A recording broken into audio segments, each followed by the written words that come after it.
Good evening. Welcome everyone to our Wake County Board of Education meetings. Our regular scheduled meeting is November 2nd. It is 5:35, so we'll call this meeting to order. We do have a quorum, even though Board Member Roxy Cash is unable to be with us tonight due to some previous scheduled family obligations, but we do have all board members here, along with Superintendent Moore and Council Jonathan Blumberg. So if you all will stand with me and recite the Pledge of Allegiance. Pledge allegiance to the flag of the United States of America and to the republic for which it stands, one nation, under God, indivisible, with liberty and justice for all.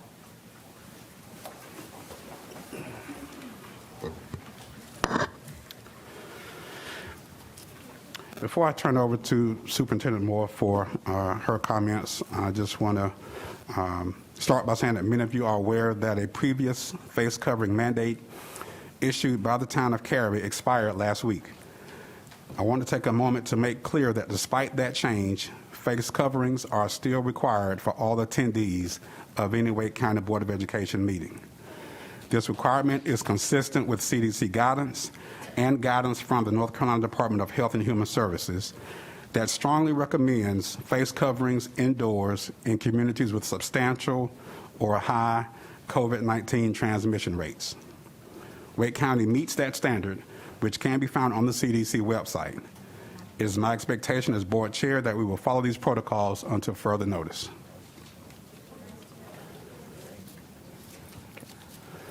All right, I'll turn it over to you, Superintendent Moore, for Superintendent's comments.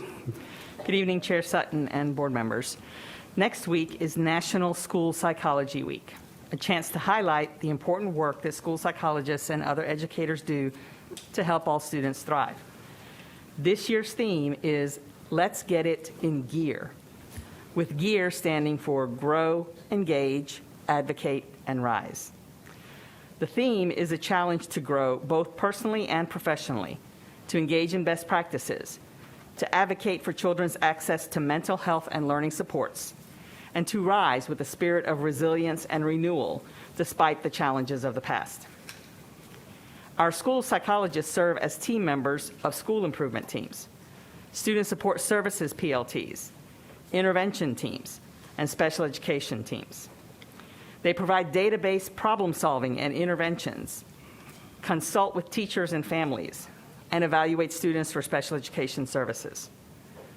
The district's school psychology department employs 94 full-time school-based psychologists, 13 preschool psychologists, 7 part-time school psychologists, and 3 full-time interns. Our school psychologists have a long history of being recognized as excellent practitioners and leaders in the field, and frequently receive statewide honors. I'm grateful to our school psychologists who get in gear daily to support the behavioral health and academic needs of all students in WCPSS. I hope you join me in finding ways to honor them during National School Psychology Week. Congratulations to Laura Litton and Nicole Guay, 2 Davis Drive elementary teachers who recently won an all-expenses-paid trip to the Rodale Institute in Pennsylvania to receive hands-on training in sustainable practices. The Rodale Institute is dedicated to growing the organic movement through research, farmer training, and consumer education. It has been researching the best practices of organic agriculture and sharing findings with farmers, scientists, and consumers since 1947. Ms. Linton says of the award, as elementary school educators, we feel a sense of urgency and tremendous responsibility to grow our next generation of Earth caretakers. We have the audience, the passion, and the support of our school and community to grow our caretakers. We just need more education ourselves. Our strategic plan calls for us to provide meaningful learning to students each day as we ready them for productive citizenship. Ms. Linton and Ms. Guay will return from their trip better prepared to share lessons that will help students make real-world connections with what they learn and help them be responsible stewards of our environment. My thanks to them for taking the initiative to earn this unique opportunity. Finally, congratulations to Carver Elementary 5th grade teacher, Melissa Turner-Neal, the latest recipient of the Vell Cares Award. Lavelle Moten, coach of the North Carolina Central University men's basketball team, paid her a visit in her classroom last Wednesday. Since 2018, Coach Moten has periodically awarded teachers who were nominated for going above and beyond to support students. Ms. Turner-Neal was honored for showing tremendous flexibility and grace to her students, according to the school leaders who nominated her. She offers small group one-on-one instruction, has set up a privacy tent for students who may be struggling with emotions in her class. She takes time to get to know all of her students and goes out of her way to create special events for them, like an Academy Awards-style red carpet walk that she has organized.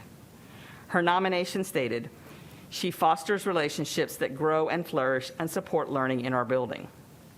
She received a crystal plaque, flowers, balloon, and a new laptop from Coach Moten. I'm grateful to Coach Moten, an Enloe High School graduate, former WCPSS IA teacher and coach, for his commitment to recognizing outstanding teachers in this way through his Vel Cares Foundation. And congratulations once again to Ms. Turner-Neal on this well-deserved honor. To nominate a teacher for the Vel Cares Award, go to wcpss.net/VelCares. Thank you. That concludes my comments. Thank you, Superintendent Moore, and I'll see you my time this evening to other board members. So Vice Chairman Haffey. Thank you, Chair Sutton. I just want to thank parents and community members for attending our virtual public meetings on Draft 1 of the enrollment plan, and remind folks that the virtual magnet and early college fair begins this Saturday at 9 a.m. Thank you. Thank you. Ms. Kushner. Thank you, Chair Sutton, and I'll add my thanks to the parents who provided that feedback for our student enrollment plan. They're great questions that were raised, and we are listening and will respond to the feedback. Also wanted to thank Sanderson High School for inviting me to their October Equity Fair. The students lined the gym and as well as the media center and the cafeteria were filled with students doing small groups on a variety of issues, and it was great engagement and wonderful to hear student voice and talk with them about their experiences academically and otherwise during this past pandemic and how they view our school system going forward. Also got a chance to be in 8th grade social studies class at Oberlin Road Middle School. It was a lot of fun. Students presented their projects on North Carolina businesses, so we can remind that North Carolina has given the world Krispy Kreme, Pepsi, Cheerwine, Redbird Mints, and Texas Pete, which is they're all my favorites. I can't choose amongst those. And our colleague Monica Johnson-Hostler was featured at the Color of Education. There was a lot of great information shared, so I hope folks will go and take a look at some of the videos and that are available so we can continue this discussion about reaching every child every day in our classrooms. And this evening, just having a focus on what I hope are our shared goals that we continue to need community support for, and that's having stable in-person instruction for our students and our staff. I appreciate all the work that's going on in our schools, and particularly the focus on reducing quarantines and keeping our students safe in our schools as we continue this challenging school year. And the wonderful learning, getting to witness the wonderful learning that is going on was indeed inspiring. So thanks to all of our educators, students, and staff. Thank you, Ms. Kushner. Dr. Martin. Thank you. And again, I'd like to begin by saying thank you to all students and staff in our schools, administrators. It's been a challenging year, and we hear you. We understand the issues about compensation that I'm sure we've already been talking about, you all have been talking about, and we will keep working on those issues. It's not a short-term, one-time thing. There's a long-time lift, and we really have to work with our state and county partners to fund education as it needs to be funded. I'd like to give a special thanks to the PTA of Westlake Elementary and Westlake Middle School for helping sponsor a discussion last night to consider potentially changing from a multi-track year-round calendar to a single-track year-round calendar. We had a very robust discussion. Thank you, really a huge thank you to the PTA for helping organizing Great discussions. Thank you to the principals for joining and sharing your feedback. Dr. Robinson, thank you for joining. As area superintendent, Mr. Carosa, thank you for joining. Again, very constructive conversation. And to my colleagues here on the board, particularly the two Westlake schools, have been struggling with the under-enrollment issue. And the community has been working together and asking very conscientiously for us to address that, to really improve what can be offered to the children. So thanks to all who are involved, and we'll keep working on that issue. As I've been doing for the last several months, the COVID update, I think, is important for us to just keep in our minds. The good news is cases are down in our Wake County schools. During the week of 10/17, there were 89 cases in schools. During the week of 10/24, there were 73 cases, or 73 different schools involved, not cases in schools, but number of schools involved. Of that, in the week of 10/17, 171 schools had 2 or fewer cases. In the week of 10/24, 177 schools had 2 or fewer cases. So those are moving in the right direction. We're still at about 1.4 times what we were at the peak in April or May. So progress is being made, but we still have a ways to go. As Mr. Sutton highlighted, we're still in the CDC high transmission rate in Wake County. The most reliable latest 7-day average, we're at 109.1 7-day cases per 100,000 population. And what's considered high by the CDC is over 100 cases per 100,000 population. Substantial drops down to 50, so we need to get below 50, then we get into the moderate class. Looking at the North Carolina Department of Health and Human Services data, where we can disaggregate by numbers, or by age groupings, by cohorts, these numbers always have a time lag, so they're going to go up a little bit. Usually the last week goes up 5 to 10% in the following week. But there, NCDHHS said for the week of 10/17, there were 111 cases per 100,000 population. They reported 97 this last week. Like I said, that will go up, which will match the current Wake County Health Department reporting. But under those conditions, the 5 to 9-year-olds for both weeks, the weeks of 10/17 and the week of 10/24, had 181 cases per 100,000 population. That age cohort, the 5 to 9-year-olds, still top all of the cohorts in Wake County by a substantial margin. The 10 to 14-year-olds were at 161 cases per 100,000 population for the week of 10/17. They dropped to 118 cases per 100,000 population during the week of 10/24. The 15 to 17-year-olds during the week of 10/17 were 117. And good news for that high school age population, the week of 10/24, they dropped to 60 cases per 100,000 population. So that number will go up slightly, but even if it only goes up the 5 to 10%, which is what I would expect based on looking at the numbers, the high school age population is down into that substantial. So they're making the best progress, better progress than most of the adult populations in Wake County schools. So hats off to you high schoolers, keep it up. We've got to end this thing. And the only way we're going to end this thing is not getting slack too early. We saw what happened back in the summer when things got relaxed too early. Things started taking off again. We don't want that to happen, particularly as we move into the winter season, the holiday season. Let's keep that trend going down. Let's not get into that turnaround uptick. Finally, I'll note that at our next meeting, I hope to join you remotely from Germany.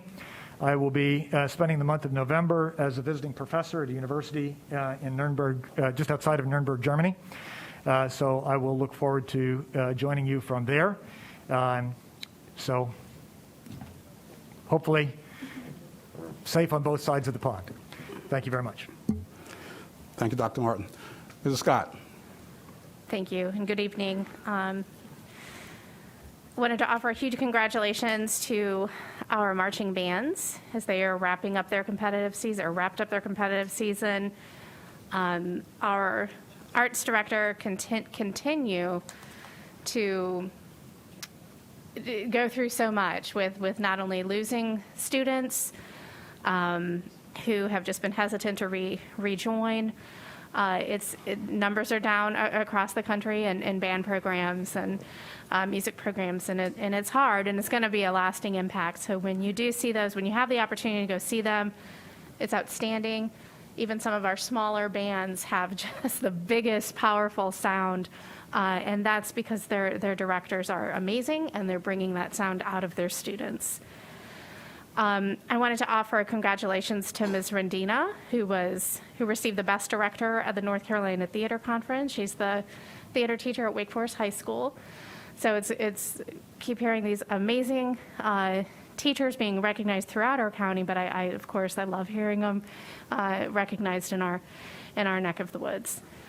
Did want to share with folks who may not have children in schools, our community members, but a lot of our schools right now are hosting holiday drives, asking for donations for food baskets for the Thanksgiving holiday and winter holidays as well. So if you take a look at any time, go to a website of the school that's nearest you or a school that you know might be in need, reach out to them. I'm sure they would accept and be very thankful for any way that you can help with giving to those for our students who are in need.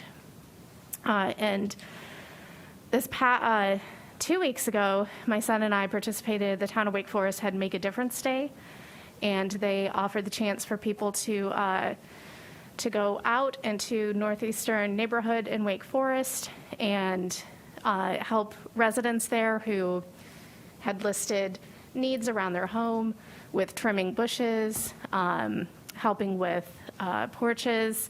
A lot of the homes in the neighborhood are Habitat for Humanity homes, which for those of you who are wondering, they're holding up really well for the most part. So that's a good thing. And there are different programs but to help with that. But the reason why I'm sharing that is because we were partnered in our yard crew with a teacher. I'm not going to say her name, but with a teacher from Wake Forest who was there with her partner. And it was just listening to the way she was talking to the residents and so engaged and speaking about her students, and just to think, our teachers are so exhausted right now, and she spent that Saturday morning doing some, backbreaking work. I know I was sore for a few days after doing that, and it just, that's just one tiny example. So as we look forward to discussing ways of compensating our educators and all of our employees, I just share that to say these truly are some of the most amazing people in Wake County. That concludes my comments. Thank you. Thank you, Mrs. Scott. Mrs. Carter. Thank you. Well, since our last board meeting, I've had the opportunity to volunteer in several D9 schools, and I just want to, like others, thank the school staff for continuing to do what's needed to provide the in-person learning, and those who are providing the virtual academy as well. Wish I could do more. And one day I was able to actually spend some time in an ECS classroom, which is where my heart lies, so that I particularly enjoyed. So also, switching gears a little bit, got the opportunity to go and see the live theatrical performance by Green Hope, The Disappearance of Daniel Hand, which had some warnings on it because it really addressed some very sensitive topics, but that are very relevant for our teens. And I just wanted to shout out the cast and crew and the director, Mr. C, for doing an outstanding job. They were going to an event in Morrisville where they had to set up the stage, perform, and then be off in 45 minutes. So it was a different type of performance, but well done. So just want to thank all that. And then also, of course, the 60-second Carrie Band Day was Saturday. Had a great time out there. Did not stay the whole 13, 14 hours, but was there to see it kicked off by 3 District 9 middle schools, Reedy Creek East Cary, West Cary Middle performed the national anthem. And then I came back in the evening, got to see 7 bands, some District 9, some not. It was just great to see. The kids were having a blast on the field, in the stands. The stands were packed with people just showing their support and cheering, and it was just a wonderful event to celebrate all of the work that these students have done and all of the volunteers. When you're there and you're seeing all the parents lined up, the band directors, and then all of the event staff that were there. So I wanted to shout out everyone, and Cary High, of course, for hosting as well. And then I had short little quick mention is I'm looking forward to the winter sports. They are now underway. So looking forward to that in the high schools and middle schools. So I also had a unique opportunity that I want to spend just a little bit of time, and please forgive me if I seem long-winded, but spotlight a very special and important program of Wake County, Project Search. I had the opportunity to go with Karen Hamilton and Stephanie Shaw, and I got to meet the staff. I got to listen and engage with the students. And if you don't know a lot about it, because even it's a relatively new program for Wake County, I believe this is the 3rd year. It is based at Embassy Suites, Raleigh-Durham on Harrison Oaks Boulevard in Cary. And it is a partnership between Wake County Public Schools, Embassy Suites, the Community Workforce Solutions, and VR, Vocational Rehabilitation. And they're all working together to provide this unique opportunity for a great group of students where they are coming in, they are working on a curriculum. Project Search is a national program. They have a particular curriculum they are working on, really learning life skills, workplace skills, and doing several internships within the hotel. So it's not separate. They are working with the hotel staff.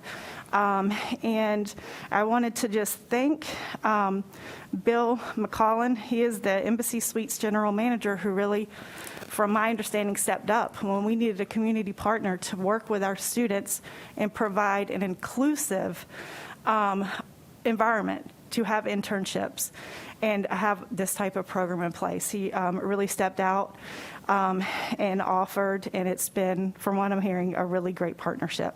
Laura Kirks is a sign language interpreter. There are several students who communicate with her assistants. Kathy Wentzler is the instructional assistant there. Sandy Bouchard is the Community Workforce Solutions Project Search Coordinator. And Brandy Pittman is the Project Search instructor. And to learn more just in general about the Project Search, I encourage folks, you can Google it or go to www.projectsearch.us. But really quick, what was very moving, seeing the students and looking at their notebooks. Some of them have check boxes for every single task that they are doing every day, which was a little overwhelming for me just to see. It was very impressive, everything that they are doing. And to hear from them, because I love students. They will tell you like it is, which I love hearing it like it is. They shared their likes, their dislikes, and then got to go in the kitchen where one of our students were working, right beside the chef at the hotel. And the chef shared something very, I think, telling. And what he has really seen evolve in his area, in the kitchen, is not just him, the chef, coming up with work for the students that they are capable of doing, but seeing the rest of the kitchen team doing the same. So they're like, oh, the student can do this, this, this, and the focus on including that student on task and learning those skills and providing more opportunities within their different internships. It was just, I just loved it. So I just can't thank that group of staff and those at Wake County and our partners that have worked so hard and continue to work hard on this program, because it is one of those that doesn't get a lot of attention, but this is part of that, meeting all of our kids. and providing opportunities for them to grow and thrive. So all that said, I'll be hosting a D9 Connection meeting on Monday at 7:30, and then my next District 9 back meeting is on November 18th at 6 p.m. Thank you for indulging me. Ray. Thank you, Mrs. Carter. Mr. Hagerty. Thank you, Mr. Chairman. I'll say we have our Board Advisory Committee for District 7 coming up. We have moved the date, so it will be coming up Tuesday, November the 30th, and that will be virtual, and we will send the link out at that time.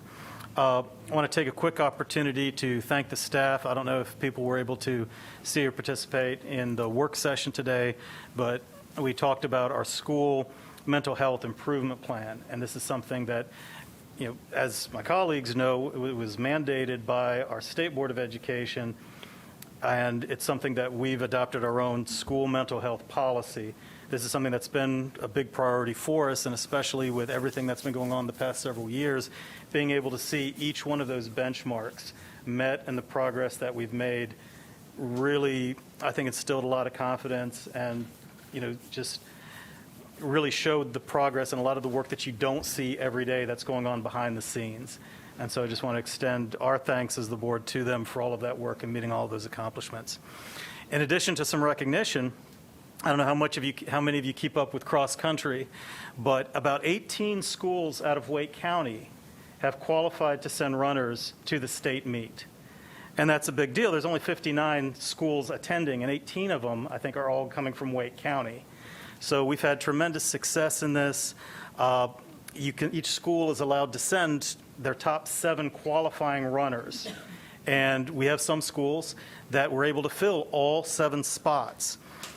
Millbrook High School, Apex Friendship, Green Hope, and Broughton High School all were able to send 7 on their boys' teams, and on the girls' teams, Broughton, Panther Creek, and Leesville Road High School sent a full contingent of 7 girls all going. And I particularly want to spotlight Leesville Road High School, go figure, but Of course. in particular because they are led by the PAC-6 Coach of the Year, Eric Gamble, who's come in there and made a lot of progress with that program. And I know all of the parents, all of the runners are very proud of their success. And if you don't know, that's a very civically active team. Many members of that cross-country team watch these meetings and will send us emails advocating for improvements to facilities, you know, conditions for teachers, investments in education. And so we just want to extend our thanks and wish all of our teams good luck in that state tournament. Finally, I want to thank everyone who participated in the virtual meetings that we had for the draft reassignment plan. There were several meetings planned. In the meetings that I went to, we had over 100 attendees in each one. There were a lot of questions. Not every question was asked, but every question was recorded. And I know staff is continuing to take that input to work on it. I've taken a lot of that input back in, you know, reviewing the plans and looking at comments with staff. And I know that we're working hard to come out with draft 2, and then ultimately we'll have another public hearing here at the board for further input before we come up with that.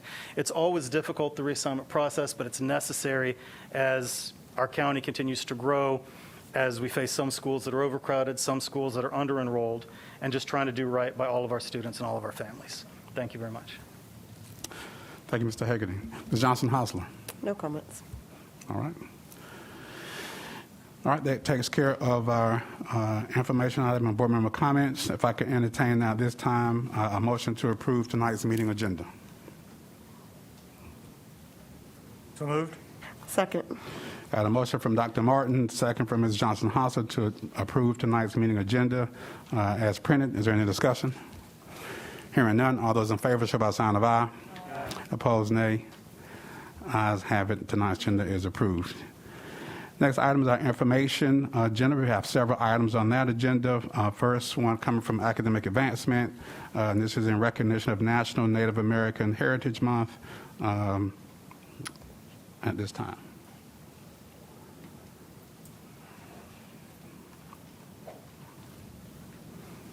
I think Brian Pittman is coming.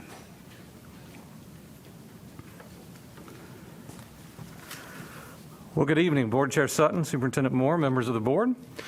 It is my pleasure this evening to come before you in celebration of the fact that November is our National Native American Heritage Month. As you know, the Wake County Public School System has worked for decades with the Indian Education Grant and its related programs. This time, I'm going to turn it over to Dr. Ryan Emanuel, the president of the Indian Education Parent Advisory Committee, who will bring you greetings. Dr. Emanuel will be followed by Lawrence Key, a senior at Cary High School, and finally, J.D. Freeman, the vice president of the Parent Advisory Committee, who will introduce you to more of our amazing students who participate in this program. So now I'm going to invite Dr. Emanuel and friends up. Thank you, Brian. Greetings. American Indians spend a lot of time and effort simply reminding people that we exist. And frankly, we also spend a lot of time reminding people that we have to remind people that we exist. My name is Ryan Emanuel, and I'm president of the Title VI American Indian Education Parent Advisory Committee. One of my duties is to make sure that teachers, administrators, and board members understand that even though American Indian students make up a tiny fraction of Wake County's student population, these students face unique challenges related to the erasure and stereotyping of their identities and cultures. Wake County's made great strides in recent years to undo decades of harm to our students. These strides include recognizing Indigenous Peoples Day on the second Monday of October and promoting American Indian Heritage Month. I would urge our public schools to carry this work to the next level by ensuring that students learn that American Indian people and communities are dynamic and not frozen in history. There are probably more American Indians in North Carolina today than at any point since European contact. The state's population is approaching 150,000 people, and our communities and cultures are thriving. We are fully part of the 21st century as educators, artists, civic leaders, and more. Yet we are also the descendants of the first peoples of this place, and we're fully aware of our responsibilities as stewards of these ancestral lands. The Wake County Public School System has more than 250 students participating in the Title VI program. They come from more than 62 tribes. So I'd like to introduce you now to one of these students, Lawrence Key, who's a senior at Cary High School.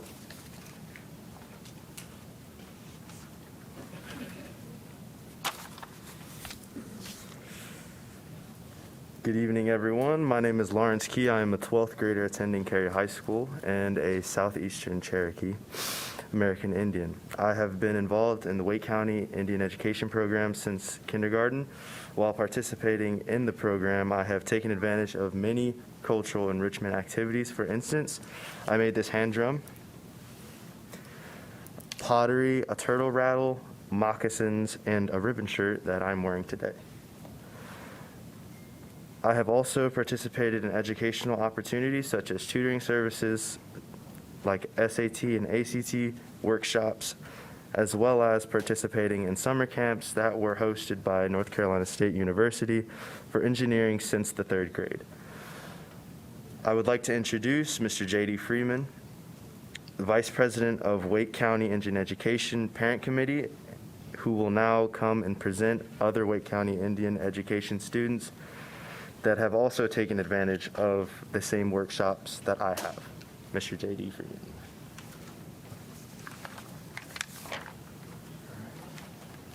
Thank you, Lawrence, and thank you for having us here today. My name is J.D. Freeman. I'm a Lumbee Indian from Fairmont, North Carolina, and growing up I was able to participate in various Native American events to include science and engineering, and I'm glad that our kids are able to partake in that as well here. Starting off, we have Mr. Julian Bodie, Armand Bodie, and Aaliyah Bodie. They're a Narragansett Indian tribe from Rhode Island, live here in Wendell, and they all go to Wendell Elementary. Julian and Armand have a turtle rattle they would like to show off. All right, thank you. And then Aaliyah has a clay ornament that she was able to make. Looks very good. And on this side, I have Miss Caden Jacobs. She is a Lumbee and Waccamaw Siouan tribe. She's in 3rd grade at Jeffries Grove Elementary and has a clay bowl. Oh yeah, that's very pretty. And then also Miss Hayden Locklear from the Lumbee tribe. She's in 3rd grade at the Timber Drive Elementary and has a handmade necklace. Yeah, those look very nice. Thanks, Hayden. And then Sophie Freeman and Lenora Freeman are both from the Lumbee tribe. Sophie's in 6th grade at Lufkin Middle, and Lenora 3rd grade at Olive Chapel. They'd like to have, they're showing off their turtle rattles that they made as well. All right, thank you. And last but not least, Mr. Lawrence Key, Southeastern Cherokee, 12th grade at Cary High School, and he has his hand drum that he was able to make. So, thank you very much.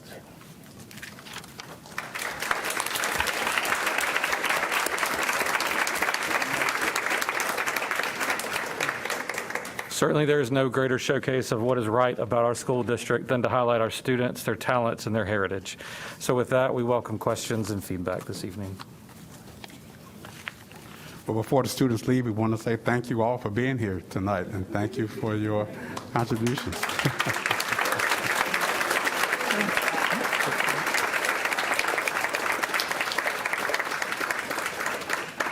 And not many of them, other than Mr. Key, look like they can drive. So I assume there's some parents somewhere here in the audience. Parents, are you all here? Wave your hand. All right.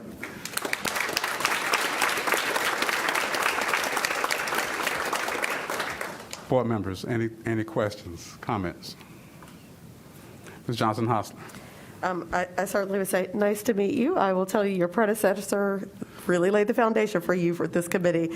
So we'll be looking forward to all of our invites to continue to participate as board members of the work that you are doing in our school district, and my sincere gratitude for the work that you're doing.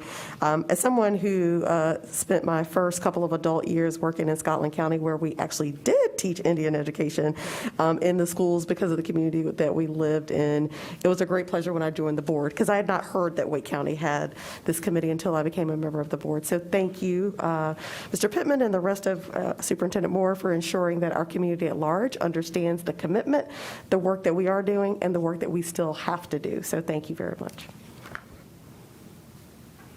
Dr. Martin. No questions particular, but just thank you. And Dr. Manuel, thank you again for reminding us, as your predecessor, Ms. Lee, so taught us, that Native American heritage is, not was. And that has been a very powerful message to me, and I look forward to carrying it on. But thank you all for coming, and we'll keep working together as partners. Thank you. Vice Chairman Happy. Thank you. And Lawrence, I believe we've seen you at other things, whether it's the open house or here before us in the past, and I know that you're going to continue sharing what you've learned here as you go out into this world. But thank you for always coming and always sharing your commitment to your community with us. And we certainly see you, and we will continue to see this community and the work that you all have done to make sure that it's at the forefront of our minds.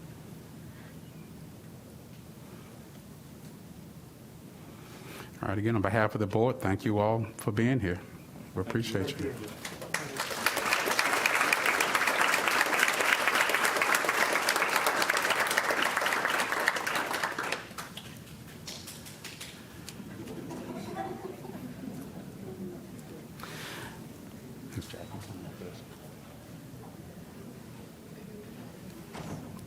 Okay. All right, next up is the naming of the Cougar Stadium Field at Apex High School. Mr. Enns, I guess is coming. And also the principal, Ms. Elaine Hoffman.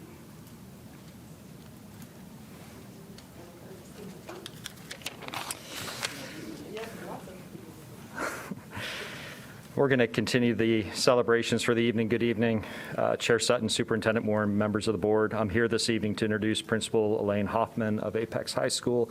Principal Hoffman will be sharing details regarding the request to name one of their athletic fields in honor of a staff member who passed away. We'll be seeking your approval of your request, which I know takes place later this evening, but I'll turn it over to Principal Hoffman for her presentation. Thank you. Good evening. Thank you so much for having us. Wake County School Board of Education members. It is with overwhelming enthusiasm that we, Apex High School, the Apex Cougar Club, which is our athletic boosters, as well as the entire Apex community, supports naming Apex High School's field the Kevin E. Todd Field at Cougar Stadium in honor of our former and much beloved soccer coach, Coach Todd. And just as an aside, he would have hated this attention if he had been still here with us today. He was so incredibly humble and did everything he could to avoid the spotlight on himself.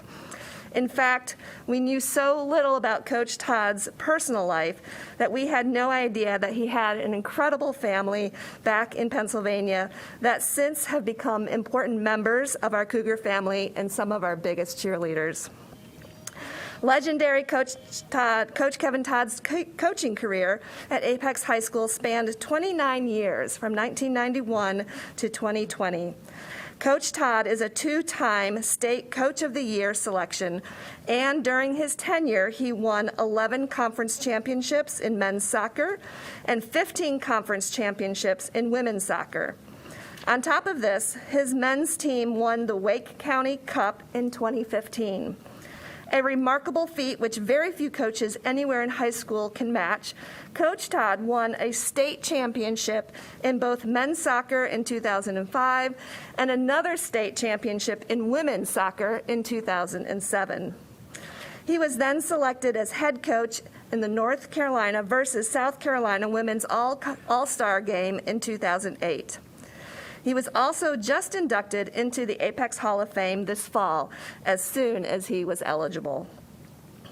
Aside from the above-mentioned accolades, it is the positive relationships Coach Todd fostered with his athletes and his students that will be his enduring legacy. Coach Todd always carried himself with the highest character, constant positivity, unparalleled humility, and a supportive yet relentless drive to push those around him to be their best selves. On the field, he was the epitome of sportsmanship, beloved by his own team, opposing teams, and even the officials. Over the years, opposing coaches came to view him not just as a competitor, but as a friend. Coach Todd will always be remembered by the Apex community as a champion coach. He was a mentor, respected classroom teacher, and friend who always made you feel like it made his day to speak to you. Coach Todd established the winning traditions of cat soccer while being relentlessly positive and uplifting. As Coach Todd would often say, "Let's make it a great day." As principal of Apex High School, I confirm that this request meets the requirements of Board Policy 9300 for the naming of school facilities, and I can also confirm that any fiscal implications this naming might bring is fully funded by our athletic booster, the Cougar Club, which is supported by private donations. At this time, we are requesting the board's approval to name our athletic field that is located in Cougar Stadium, the Kevin E. Todd Field. Thank you for your consideration of our proposal and your unrelenting support of our schools. Thank you, Principal Hoffman, for bringing that recommendation. We are indeed honored to be able to consider it this evening and bring it forth. The board will be voting on it as part of their agenda later this evening, but we did want to be able to highlight this by bringing it as an information item earlier. So thank you for your time and your presence here today. And Principal Hoffman, will you introduce the folks that are here with you? Yes, I would be happy. Thank you. So I have two of my assistant principals, Miss Alicia Stevenson and Miss Jeanette Hill. I have my athletic directors, Mr. Scott Ferguson and Mr. Pierce Conway. So we are all here, just a very small contingent of those who are very supportive and very excited about the naming of our field. Well, again, thank you all for being here, and hopefully you'll stick around. As Superintendent Moore indicated, we'll be voting on this later in our agenda. Okay. And I do believe I heard his family would probably be watching online. Yes, and his family is probably watching us live. Yeah. So. And if we know the Todd sisters, they're getting ready to celebrate, and I know that a celebration will hopefully be later when Yes, the we are the field already is named. planning, Yes. as soon as it was made official, for one of the girls' soccer games in the spring, so a big celebration. Yeah, and they were just here in October for our Hall of Fame, so, yeah, so they're very, very involved with us. All right, thank you. All right, thank you. All right, next up, Superintendent update. Superintendent Moore. Good evening again. As has become part of the regular part of the agenda, I'm just going to provide a brief update on the items that were covered in work session today. We covered 3 items in work session and discussion today. The first one was, as has been mentioned earlier, an update to the board on the school mental health improvement plan that was made law by legislation, operationalized by DPI last year, that all districts have to complete. We did provide a board with an update on the progress towards the goals in that plan today. The second item that we covered in work session was, again, an update on the voluntary COVID-19 testing program, where we are with our vendor. We did have a few questions from that program that we will be following up with in order to bring some additional details and clarity to that process. The third item that we discussed in work session today were the 3 compensation changes that are on the agenda for board approval this evening. One of those items is a recognition and retention bonus for our staff, for all staff in the district, for the recognition of the heavy lift that all of them have been engaged in all year. That recognition and retention bonus, as communicated this evening, is the first step. That will be using local funds, and there are additional items that will be coming to the board at the first board meeting in December to map out what that multi-year strategy of additional bonuses looks like. The second item in the compensation plan was a raise in the minimum salary to $13 an hour for classified staff. Those dollars are available through board budget that was already approved last spring and funded by the county commissioners, and is a part of the 5-year plan that we have been engaged in to try to address the salaries of our lowest paid and hardest to fill positions. Again, that is a step, and there will be additional details, especially as we see the reconciliation of what happens with the state budget. We talked quite a bit about the obligations of the state and the local community in terms of how we reach those goals. And then the third item is a 1% increase to the local teacher salary supplement. That is also an item that was approved in the board budget previously, so those dollars are available now. We would normally bring all of these things at the same time that the state budget has been approved, but we are bringing some of them earlier to go ahead and address some desire to do so now, knowing that there are additional items that must come, both as a part of what we will be doing with regards to the use of ESSER funds that are available to us and what happens with the state budget moving forward. So those 3 items will be on your agenda this evening for action. And that's my update. Thank you, Superintendent Moore. Next up on our agenda is public comment. As indicated earlier before, properly worn face coverings are required for those attending Board of Education meetings.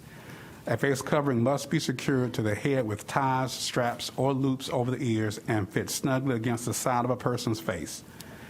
Board members, WCPSS employees, and the public must wear a face covering even if vaccinated. A properly worn face covering means the nose, mouth, and chin are covered. If you are unable to wear a face covering because of a disability, you may watch the live stream of board meetings or listen by phone. If you are selected to give public comment and are unable to wear a face covering due to a disability or other reason, please let us know when completing the registration form. Only those indicating a disability on the registration form will be permitted to remove their face coverings during public comment. If you are unable to wear a face covering, you will be asked to wait outside the building until you are contacted prior to your speaking time. After you are contacted, you will be allowed to enter the meeting room to give public comment. You will then be asked to leave if you did not properly wear a face covering during the meeting. Public comment is accepted in writing, via video, or in person during regular meetings of the full board. During the public comment session, you may speak for up to 3 minutes. You will see a yellow light at the podium when you have 30 seconds remaining, then a red light when your time is up. If the public comment portion of the agenda exceeds 30 minutes, the board chair reserves the right to conduct other board business before inviting remaining speakers to the podium. The following citizens have submitted comments as part of our public comment portion of this evening's agenda: Their comments are linked on the same online agenda we are using for tonight's meeting. That agenda, as well as guidelines for those wishing to submit comments for future meetings, can be found at the school district's website, wcpss.net, under the tab labeled School Board. We have 76 written comments and 2 video comments from members of the public. The topics and speakers whose comments are attached to this agenda are as follows. COVID preventive measures, including mask mandate, both those in support and opposition to, 37 speakers. Increase in compensation, including bus drivers, 19 speakers. 4 speakers regarding Spanish instruction. 4 speakers regarding the Westlake Elementary and middle school move to single track 4. And then there are 14 other speakers on a variety of topics. The speakers that are here tonight are in person to provide public comment. I'll start with that list. First up is Kristen Beller.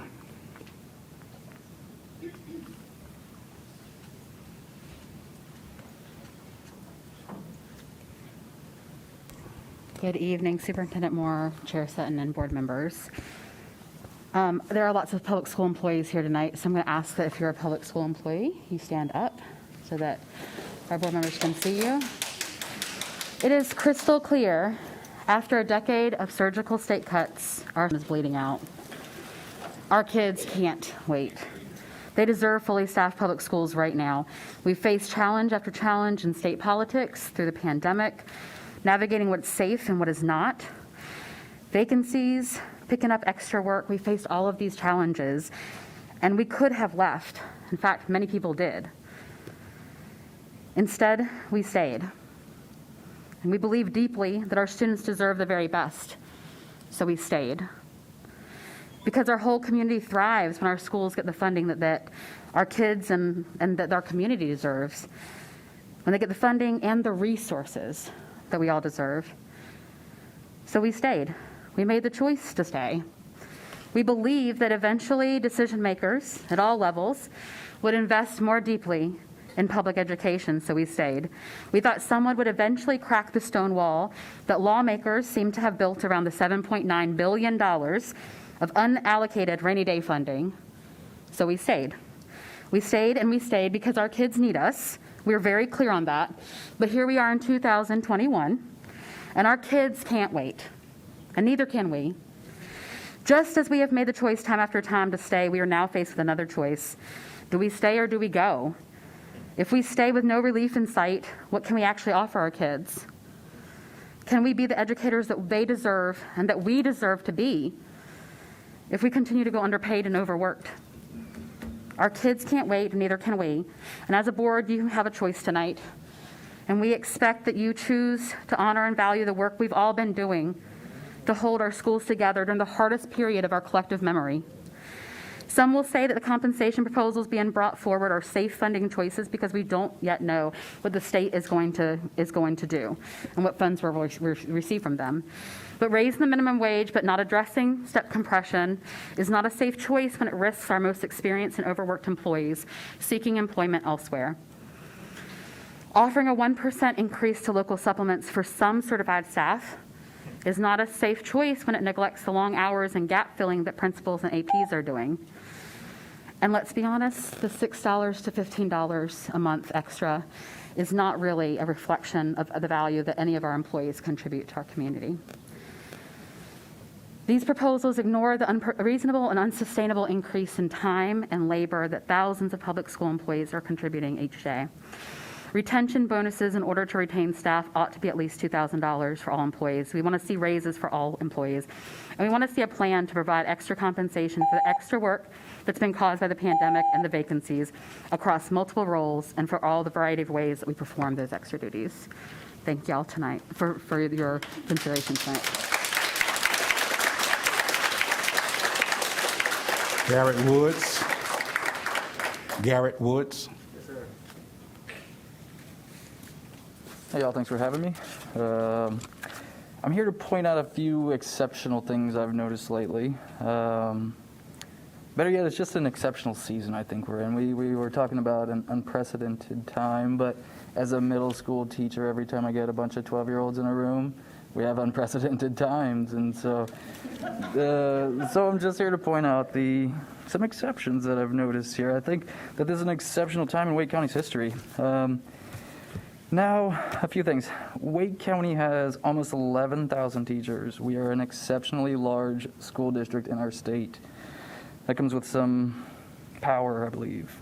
We are an exceptionally high-quality state. We are ranked number 7 in K-12 educational quality right now. We are an exceptionally high-quality state for public education. However, our teachers' average salary in this state is 20% less than the national average. That is exceptionally poor. It's exceptional that the Wake County Public School System has 1,766 job openings. I couldn't get into ASOP to find the count on the substitutes.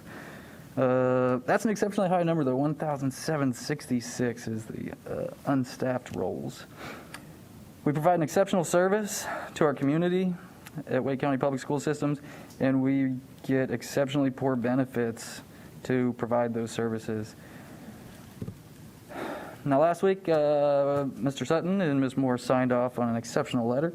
They described the reality of teachers as, quote, impossible to navigate. Impossible to navigate on a daily basis and tremendously stressful. That is an exceptional description for what we experience in the schools. Another exceptional note from the board was recently sent to inform teachers we're going to get a day off Friday, November 12th. I found it exceptional what lengths the letter went to avoid calling it a day off. The letter was personally notable to me. It reminded me of times where my mother would sneak us 4 kids behind the back of my father. And it feels now that our county is trying to help us out. It feels like this board is trying to do exceptional things for us, and I thank you, ladies and gentlemen, for the much-needed relief next week. I'm looking forward to that. Thank you. Now, the response of our state leadership, though, has been unexceptional. They have continued to do things normally. I'm a new teacher. It's my 3rd year. I thought I was going to get a raise this year. I didn't. I thought that was exceptional, but the more veteran teachers apparently think this is normal. It's normal for teachers to look forward to promising developments. It's normal for the promise to remain in the future. And so it's time for all of us to embrace an exceptional challenge. And so, board, I ask you to go to Raleigh and conduct the business that we need to drive the exceptional change here. And teachers, I ask you to do something exceptional if you want the norm to end. Thank you.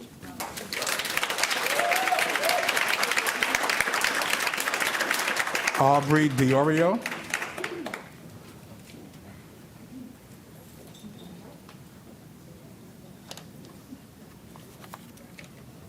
Good evening. My name is Aubrey Diorio, and I'm a first grade teacher at York Elementary School. This is my 14th year teaching. I'm here today because the proposed compensation plan that was sent to staff last week, Thursday, does not demonstrate how valuable the time and work of educators across the county is. Giving all employees a $2,000 bonus, giving raises to all employees, and compensating all employees for covering extra duties, classes, and routes would be a step in the right direction.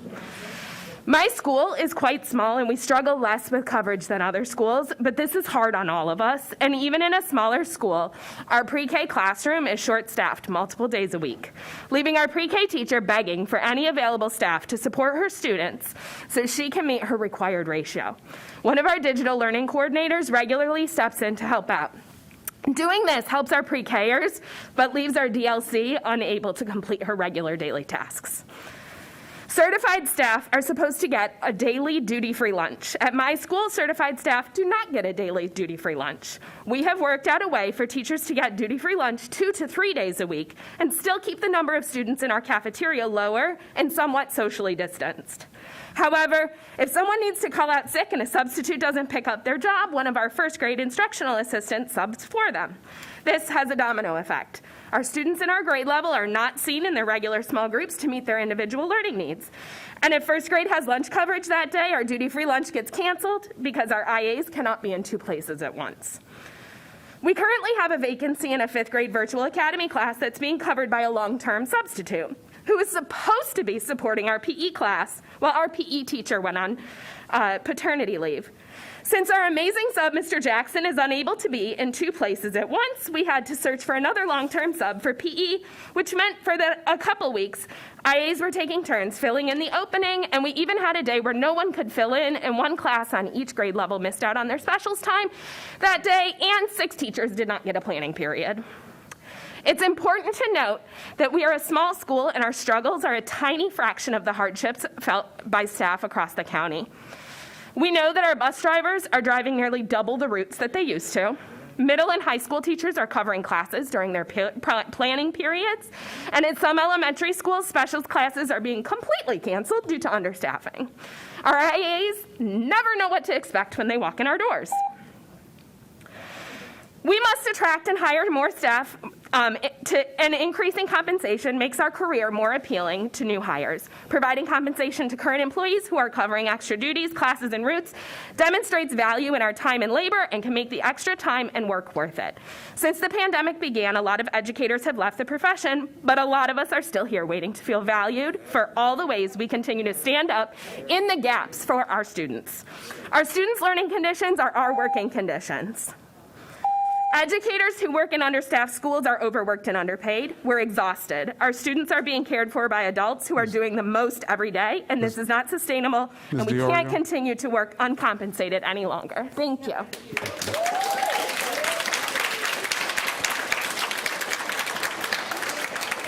Carrie Bly.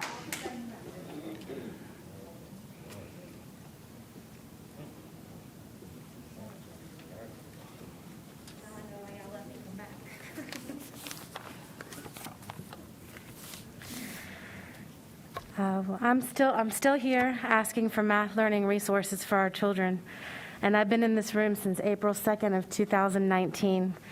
And the irony is, Pete and I don't even believe that math is the most important subject in school, not even by a long shot. It just so happens to be the only course that our children have ever taken where a school told us that they had absolutely no learning resources whatsoever to aid a struggling student. It's the workbooks, task-based learning to fidelity or nothing, and that rationale has never sat right with us. It is not appropriate to intentionally orchestrate instances of ignorance in children by merely denying them clear or organized resources to learn from, period. You tell us that math education has been stagnant in North Carolina. Flat SATs, flat ACTs, and the last time you purchased a viable math curriculum was in 2004. You were supposed to update that in 2010, but we adopted Common Core and switched our sequencing, and you left your math teachers to fend for themselves for the next 6 years. You hired a company to conduct a curriculum audit to review that interim curriculum, and they reported that you had not done a great job. 78% of kids were meeting expectations, only 19% were rigorous enough. Do you remember that? And it needed to be replaced too. We love our teachers, and we can love our schools, and we love you. But you need to start to understand why we have some very serious reservations about your judgment when it comes to math resources. By your own admission, it seems there has never been a time in your recorded history when you thought you were doing an amazing job providing and educating the kids in these mandated courses. How can you ask us to trust you? In 2017, when you went to look for your new viable math curriculum, that was a huge deal. 17 years. And what I can't get around is that these vendors had to walk through that door and physically place these math workbooks in your hand when your vetting process. And hopefully you flipped through them and landed on a random page. And I hope you're professional, college educated, you tried to solve one of those. And I know you couldn't, because we can't. Now at that point, you had to ask these vendors, hey, this is a problem. Because where's little 8th grade Timmy supposed to go find the information he needs to do his homework? And they told you, we don't include that. We do the questions. The content is on you. And it's a fancy way of saying that Timmy has to Google it to do his homework. You knew from day one that the math reference material and content was not going to be in this new curriculum that you waited 17 years for. and you intentionally bought half a math curriculum. And what I've been asking you for is the other half. Sorry.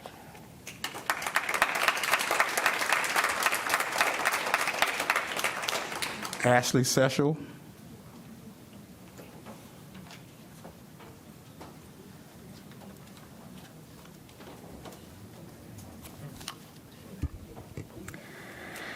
Good evening. I'm here once again to discuss quarantining of too many healthy children. They're being denied in-person instruction and they are falling behind academically. At the last meeting, there was a mother here who pleaded with the school system to get her healthy COVID-free child back in school. Also, there was an article recently in the News and Observer about a special needs child who had a mask exemption from the doctor, but the principal stated that he was in charge of the decision-making. I ask this board, what statutory authority do schools have in instructing control measures such as quarantining and masks? Also, is this board concerned that the toolkit discriminates against unvaccinated children by forcing longer quarantine times when we know for a fact that vaccinated kids also spread and test positive for COVID? While we are on this topic, last evening a mother spoke at the Wake County School Board, and she's here this evening. Her unvaccinated child was forced to quarantine last week. Do you know why they were denied instruction? It was because a vaccinated child tested positive. Let me repeat. A vaccinated child tested positive, yet all of the unvaccinated people had to quarantine, but the vaccinated kids got to stay in school. Does that sound like discrimination? Again, there are many North Carolina statutes that clearly state that the health department is solely responsible for the quarantining of children. I understand you're following the document from NCDHHS where they interpret their own legal requirements. Didn't you like that footnote number 1 where it says, disclaimer, this document is not intended to provide legal advice? Instead of following this document, I encourage this board to start following North Carolina statutes. Speaking of statutes, where are all of the quarantine orders written by the health department, especially for all these healthy children? Where is the North Carolina statute that gives a member of health services team or school administration the authority to instruct control measures? There is so much inconsistency from school to school regarding the toolkit and how to interpret it.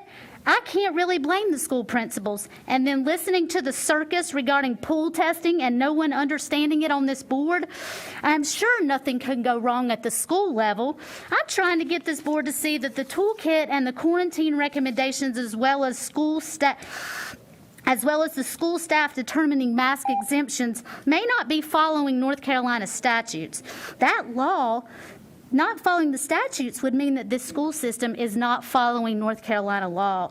If this is the case, why would you allow school staff to be in legal jeopardy? Do you have malpractice insurance? Let's start following the law that requires children a sound basic education, and let's stop acting like medical professionals when it's clear you're not. The focus should be on improving academics, getting healthy kids back in school, and stop giving your attorneys raises. I implore you again to get out of the healthcare business where the statutes clearly state you do not belong.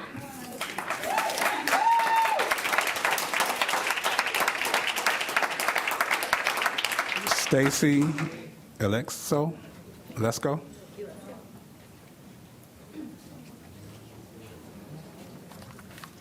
Good evening. My name is Stacy Lesko. I'm an instructional coach at East Garner Magnet Middle School, and this is my 20th year as an educator. I'm also a parent of a 7th grader at Moore Square Middle. I'm here because there's never been a more dire time to take action for public education. As of this afternoon, there were 529 teacher vacancies posted, along with 79 sub-vacancies. Child and nutrition services, transportation, and every other department is understaffed. Resignations and early retirements are happening at what seem to be exponential rates. It is critical that we retain the employees we already have, in addition to filling these vacancies. While it is only the beginning of addressing teacher working conditions, I'm here to ask you to approve a minimum hazard pay of at least $2,000, pay raises for all employees, and extra compensation for extra duties. At the end of last year, I truly thought there would never be a more challenging year in my career or as a mother. Although it was one of the hardest of my life, it doesn't even begin to compare to the toll this year is taking. Every day, I and my colleagues walk into the building exhausted and often feeling defeated before any of our scholars even set foot on our campus. In the short period of time since the school year has started, we have had 8 staff members quit or resign. One is set to take early retirement, and others are considering resigning soon. There are 2 other teachers who live on my street. One has had 10 resignations at her elementary school, and the other 11. That's 30 staff members at 3 schools, and we are just into the start of the school year. I know that you are fully aware of administrators covering classes, senior administrators helping with dismissal, teachers covering multiple classes at once. This is not sustainable. The current conditions don't provide an environment conducive to learning, much less one that cares for the most basic needs of our kids. Daily, I am stretched thinner than the day before and barely have time to do my job between covering the front desk, covering classes with vacancies because teachers left or the positions were never even filled in the first place. If something isn't done soon, I don't know if I will return next year. I appreciate that you are looking to use current district funds with your proposal and will look at use of COVID funds at a later time. But time is a luxury we do not have. Eyes are on you tonight. I have personally spoken to other teachers who said they are waiting on a resignation decision based on what happens at this meeting. If we wait, it will be too little, too late. I urge you to act on a minimum $2,000 hazard pay bonus, extra compensation for extra duties, and pay raises for all staff. If these conditions aren't okay for your child, they shouldn't be okay for any child. Please don't wait any longer. Thank you for your time.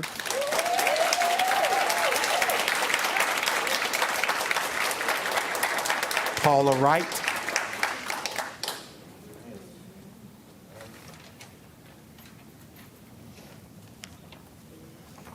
Good evening. I wanted to talk about compensation. Compensation is the most important way to reward employees for the work that they do. Your proposed hourly rate for non-certified staff, it's unacceptable to me. And it's unacceptable to other employees. We have worked tirelessly for years, some of us. We have worked through COVID. We educate, we care, we clean up, and we feed our students. Employee morale is low. It's sad to walk in some days and not knowing what we're facing, not knowing who has called out. And we're overworked. We are getting pushed to do additional responsibilities, and it's overwhelming, and we're not getting compensated for it. We're also not getting a living wage. Our salary schedule has not kept up with inflation.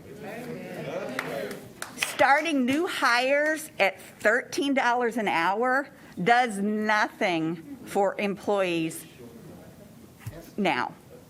It does nothing.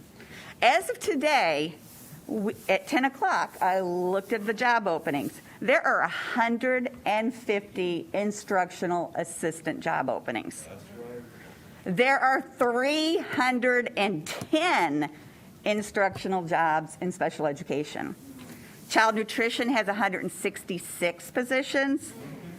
Custodial staff is 26 positions. I am an instructional assistant in special education. I have worked for 8 years, and my hourly rate is $13.61 an hour. I am a grade 18 salary schedule, so from year 5 to year 10, my hourly rate does not change. It is $13.61 an hour. I would have to work 20 years with the school system to make $15.05 an hour. That is shameful. I love my job. I have wonderful students, and I love the school that I work with, but I'm tired of receiving free T-shirts and free lunches and candy bars in my mailbox with notes.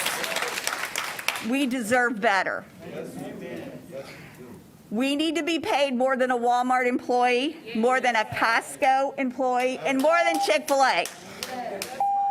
We need to fix this problem so our staff is not having to work 2 and 3 jobs to support their families. Thank you.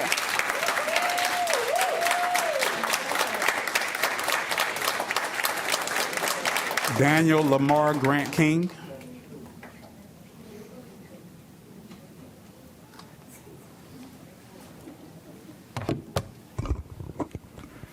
Good evening to the board. I am Daniel Grant King. I am currently the second vice president of the Teacher Assisted Association, along with the NC State Board of Education subcommittee regarding advocacy with our instructional assistants. The last meeting we had with the Wake County Teacher Assisted Association was this past October, and we met with Public Schools NC First. And of course, they give us every year an update on what the legislature is doing along with the board. And it was some very disappointing news from what we were told at that last meeting. And of course, the proposal is a start, but that is not enough for all of those of us who work definitely special education. And that's because we are shoved with extra duties. We have to stay until almost 4 o'clock in the evening, and I work at a high school. This should not be. And I prolong coming up here. I live in a whole nother side of Raleigh, and I normally don't come up here, but I had to because enough is enough. Enough is enough. Our employees, my colleagues, we deserve better.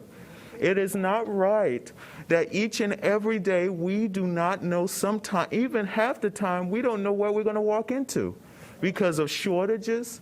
A lot of people are resigning as a result. I mean, what is it going to take?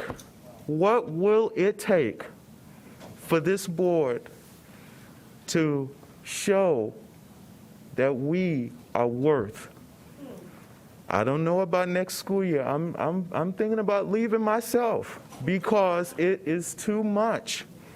I love the school that I work with. I love my colleagues, but something has to happen. And unfortunately, it hasn't happened yet. And I highly urge each of you on this board. I've been in North Carolina ever since 2006, so I was raised pretty much in North Carolina, coming from New Jersey. But if nothing is done soon, this school system will not be, because a lot of people are really, I'm telling you, a lot of people are doing over what their job description is, and that should not be. I hope that on November the 9th, with Superintendent Moore and Dr. Anthony Matillo, we'll have, hopefully by then, there'll be some other updates as well as to what will be done. But for now, we have to do better. People are leaving. There are 1,730 openings just about in the district, and we have to do better. Thank you so much.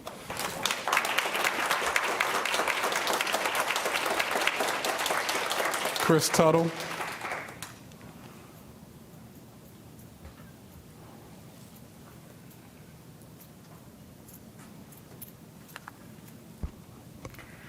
Good evening, Superintendent Moore, Chairman Sutton, and other board members. Thank you for the opportunity to share my comments with you this evening. My name is Chris Tuttle, and I'm a librarian at South Garner High School. I've been employed by Wake County Schools for the past 14 years.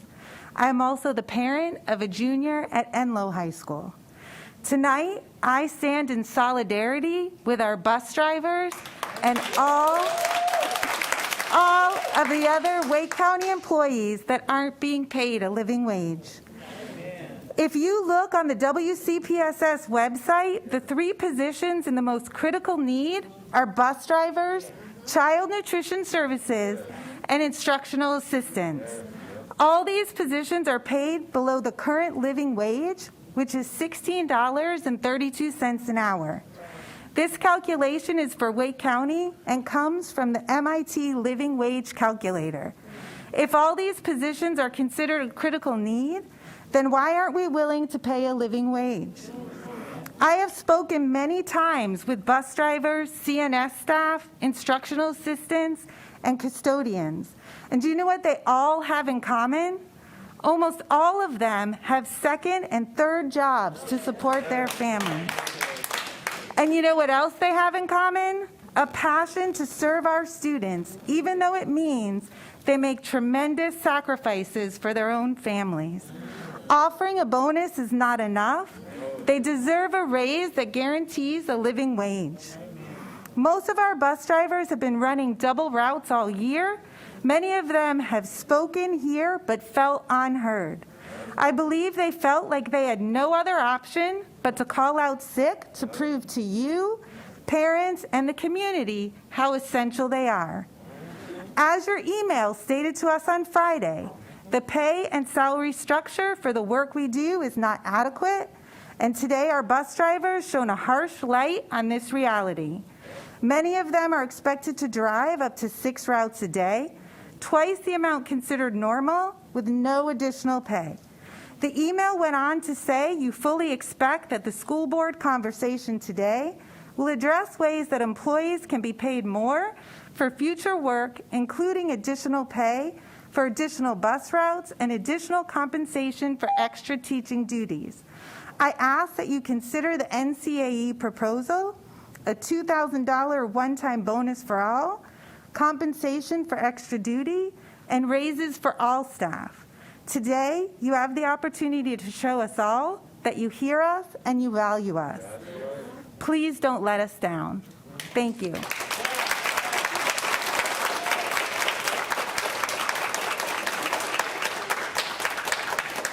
Russell L.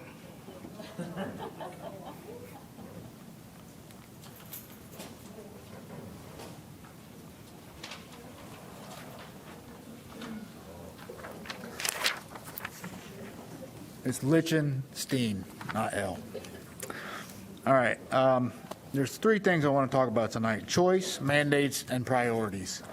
Priorities. As of this morning, per the NCDHHS dashboard, there have been 10 reported deaths between the ages of 5 and 17 with COVID-19 in all of North Carolina. 0 deaths in Wake County. Additionally, a 0.44% hospitalization rate across the entire United States. Compare that to 36 suicide deaths in 2020 and 55 so far in North Carolina. Tell me, which one demands more attention? Everywhere I go, whether it's the grocery store, football game, the fair, the mall, a cafeteria, there are people with and without masks on. These are in the most congested public areas filled with people that are many more times susceptible to this disease. Yet our children are subjected to the strictest of the rules and mandates despite being the least at risk. Where do your priorities lie? When suicide rates are 3 to 5 times higher than COVID death rates, that should be a priority. Where was this level of concern during the flu prior to COVID? Dr. Martin would have a field day with all of those scary numbers then.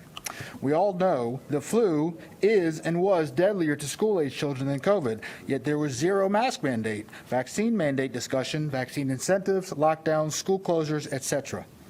Why is that?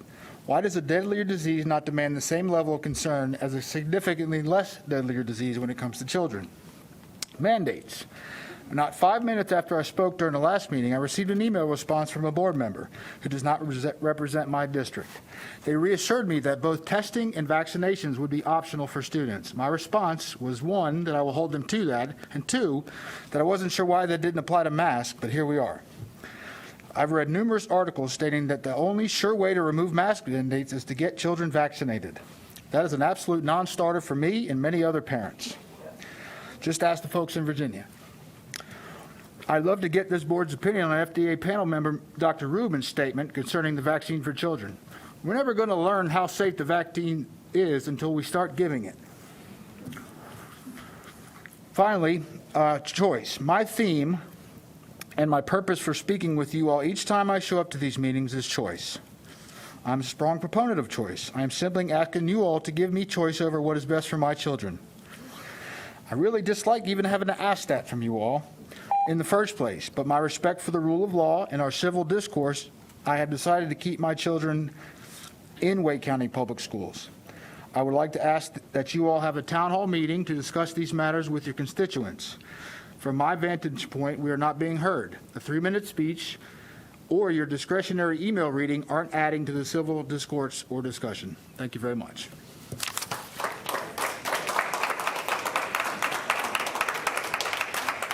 Emily Osterling.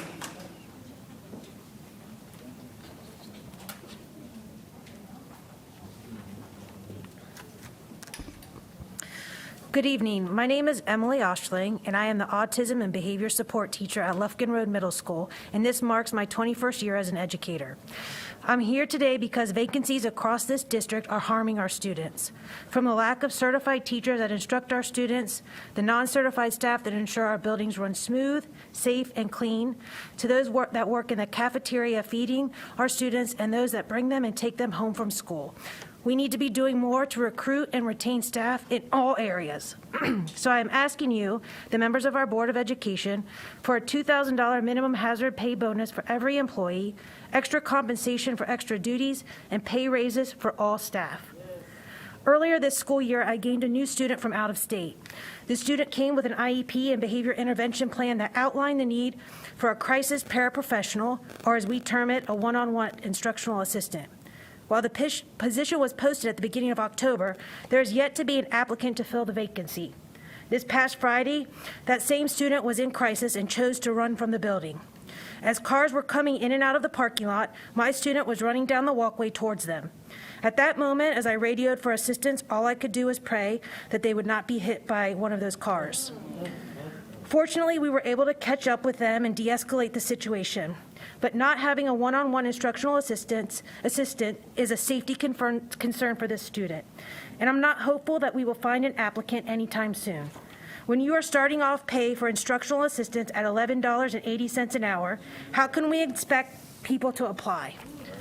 Right now, Amazon is offering new hires $18 an hour with a $3,000 sign-on bonus. Why aren't we being more competitive? The median price for a home in Raleigh is $360,000, up 15% in the past year alone. If something isn't done, Wake County will outprice a teacher's ability to live and work within the county. When that occurs, more jobs will come open, as it will be easier to find a job elsewhere where educators aren't wasting gas, sitting in traffic just to make it to their place of employment. Other counties will become more attractive as their housing cost isn't as high, and some will come close to our salaries in Wake County.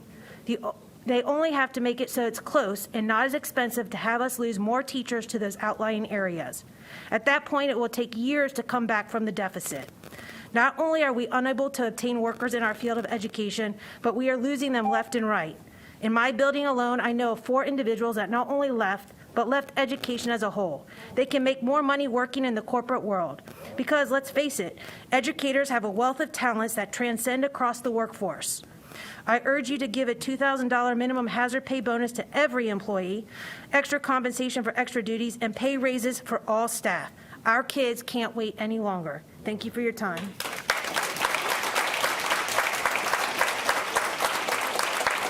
Becky Lou Hobbs.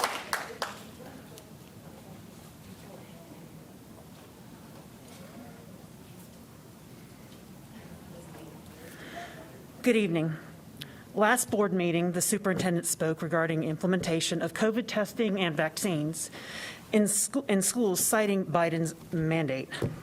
The federal government and the school system have no legal authority to mandate any kind of COVID testing or requirements or medical procedures. I would expect the superintendent and the school board to understand our government system is outlined in our founding documents. Is the superintendent and the school board not familiar with the Constitution and its amendments? Do you not know what powers are and are not granted to our government?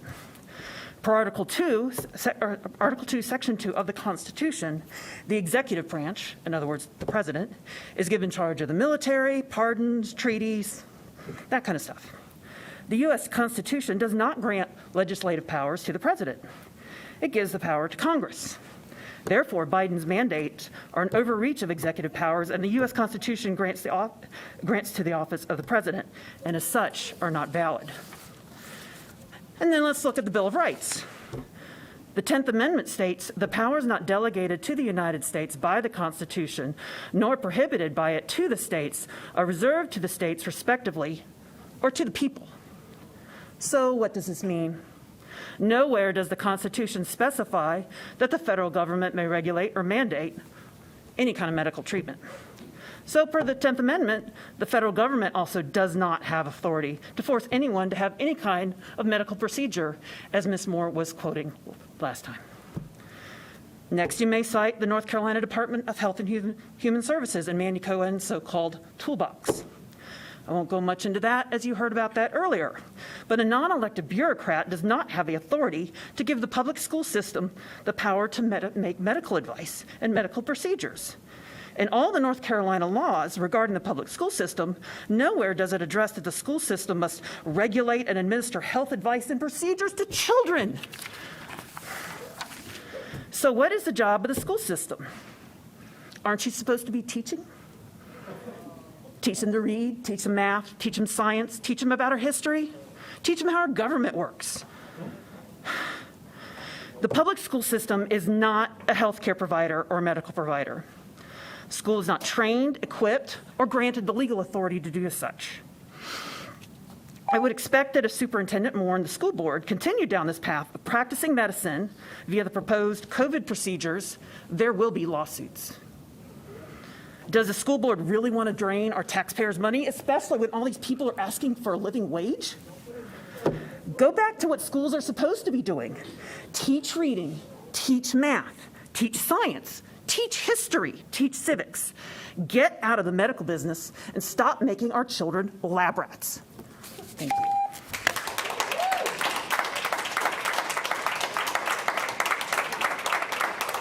you. Lindsay Tobin.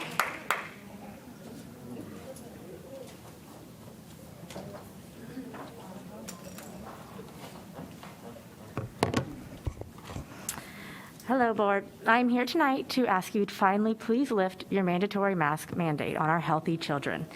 Each meeting, their parents here are speaking on both sides of this issue. While we disagree on many things, one thing I noticed that we do agree on is our frustration with the board's lack of plan going forward for COVID protocols. Many parents need to know this to plan their work and whether or not they will continue to keep their kids in public school. While I personally am very disturbed by the FDA's recent emergency use authorization for the COVID vaccine for children 5 to 11, there are many parents that are very excited and will be lining up to get the shot for their children as soon as this week. Every adult who wants a vaccine can get up to 3 now. Every parent who wants their children to get a vaccine is now able to. So what is the excuse for continuing to mask our healthy children? Is the goalpost now that no child has any cold symptom ever? COVID is endemic in our society, and it will be here to stay for at least several more years. We will have declines and we will have surges. Vaccines do not stop people from getting it or transmitting it, and we know this. While children may test positive because of the excessive testing, many do not have symptoms or they have very mild ones. Furthermore, the children hospitalized with COVID last year, they said about 40% of them were hospitalized for other reasons and subsequently tested positive while they were in there. Again, we do not know if they were asymptomatic or symptomatic. Well, COVID is real, and it has made many people sick and has killed many as well. The numbers and statistics are being manipulated in order to stoke fear and division among us. Let those who want to get the vaccine get it. Let those who want to continue to wear masks wear them. When a child is sick, let them stay home. Let our healthy children go to school. If after all this parents are still scared about COVID, they need to figure out an alternative for themselves. The rest of us should not be continue to be punished over their fears. This excessive testing and harming children by making healthy kids quarantine and miss schools for weeks at a time is harming our children. Our children need to learn to read by seeing their teacher's mouth move. Our students have failing test scores. Our school teachers are understaffed, underpaid, and overworked. Our bus drivers are understaffed, underpaid, and overworked. You guys tonight shows you obviously have bigger issues you need to work on. And this board has real educational issues to work on. It's time to give up control of their children's personal health decisions, give it back to the parents where it belongs. Thank you.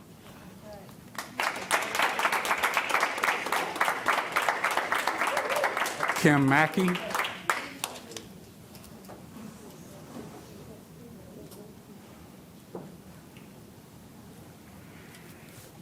Good evening, Superintendent Moore, Chair Sutton, and members of the board.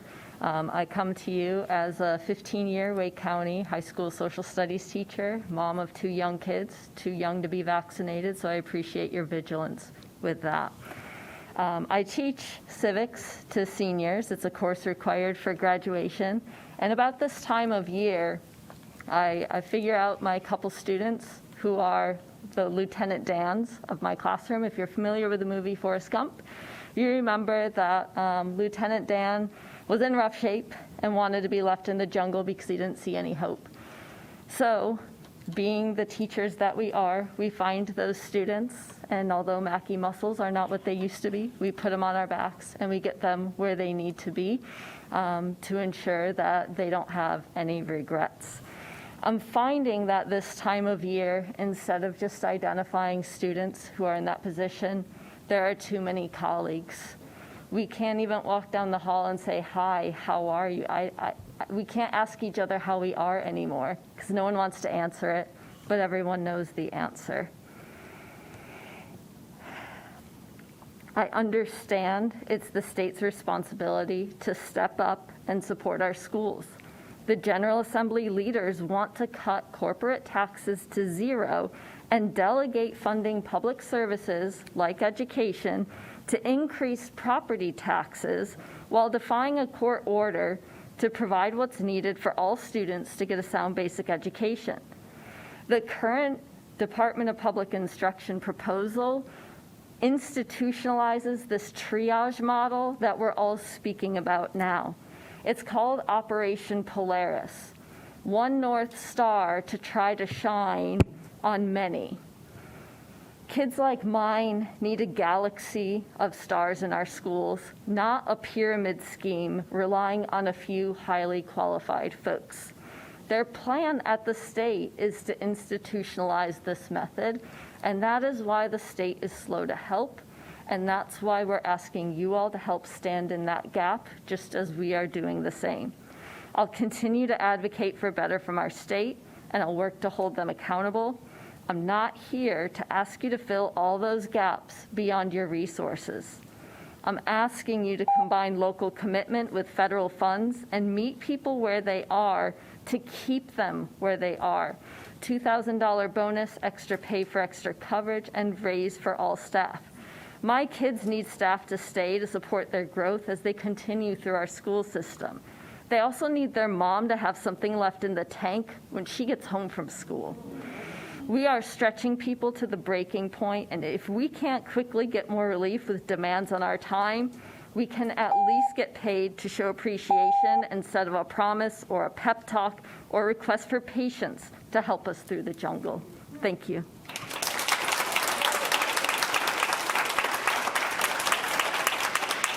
Alicia McNeil.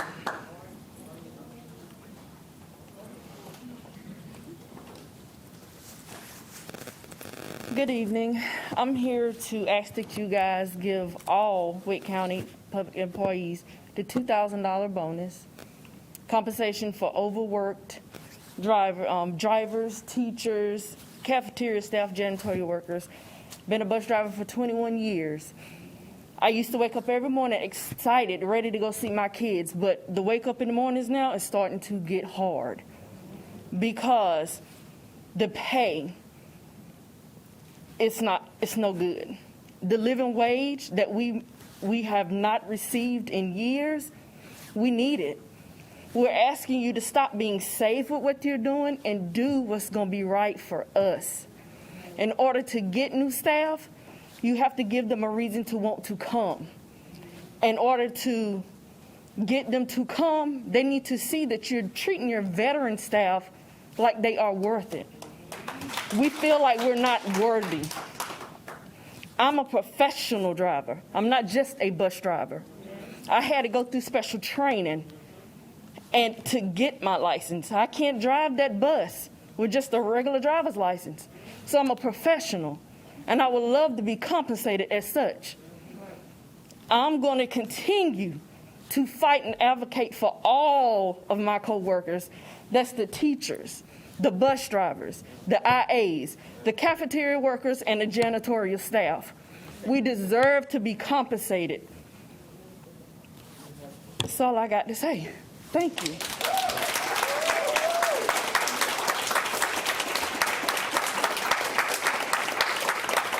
Cassandra Cloninger.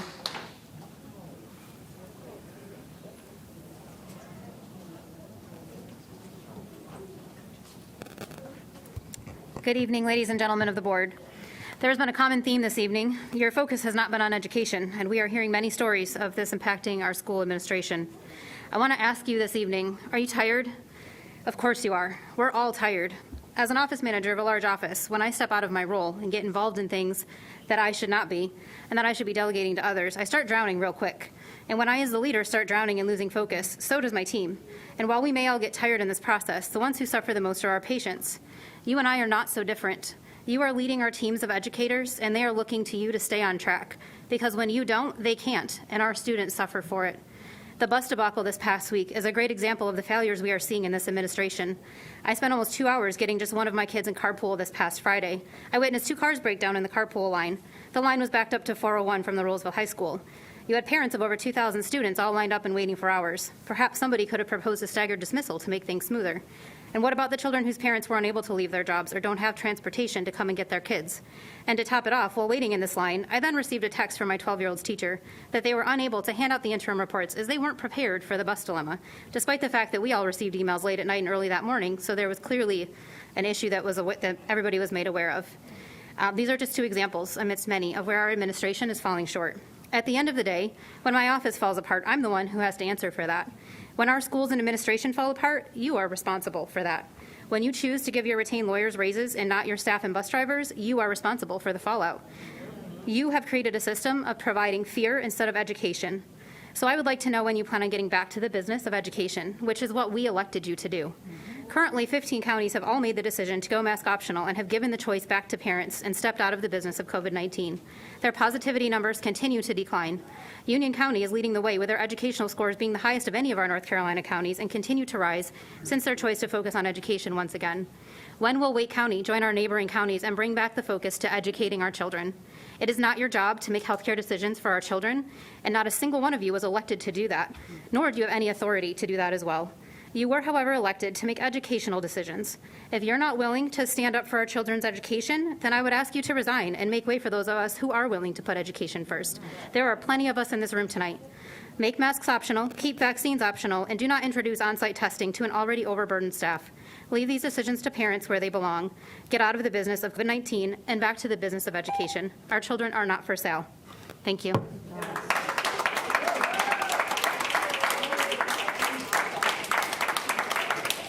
Laurie Limbrick Thompson. Let's see. Hi, good evening, Superintendent Moore, Chair Sutton, and members of the board and my fellow citizens. Yes, my name is Laurie Limbrick Thompson, and I have been an educator for 25 years. I've been in Wake County for 8 years at Cary High School, which I love very much. My children both attended Wake County Public Schools, and I believe that we have a very strong school system that attracts, it's the reason why we attract a lot of industry, because our Wake County Public School system is very strong.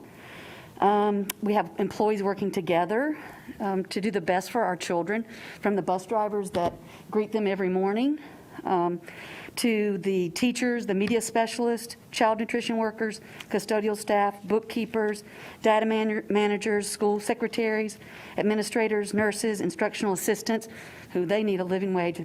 All of these employees need a living wage for sure. And our coaches, all of us are doing the best that we can. It seems like each year that since I've been in Wake County, we're asked to do more with less.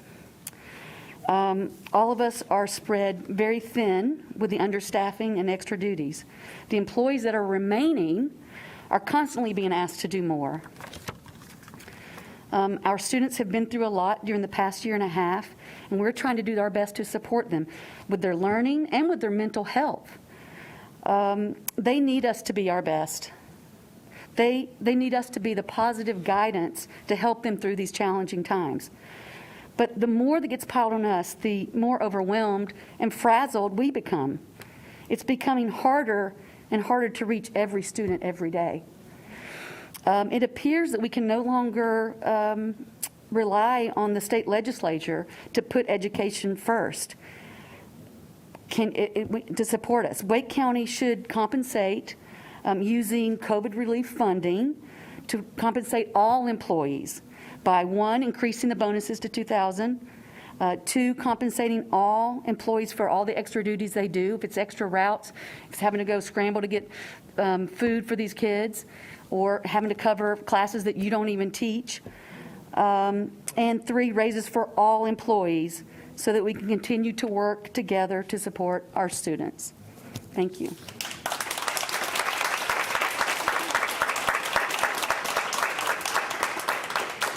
Shelley Peel.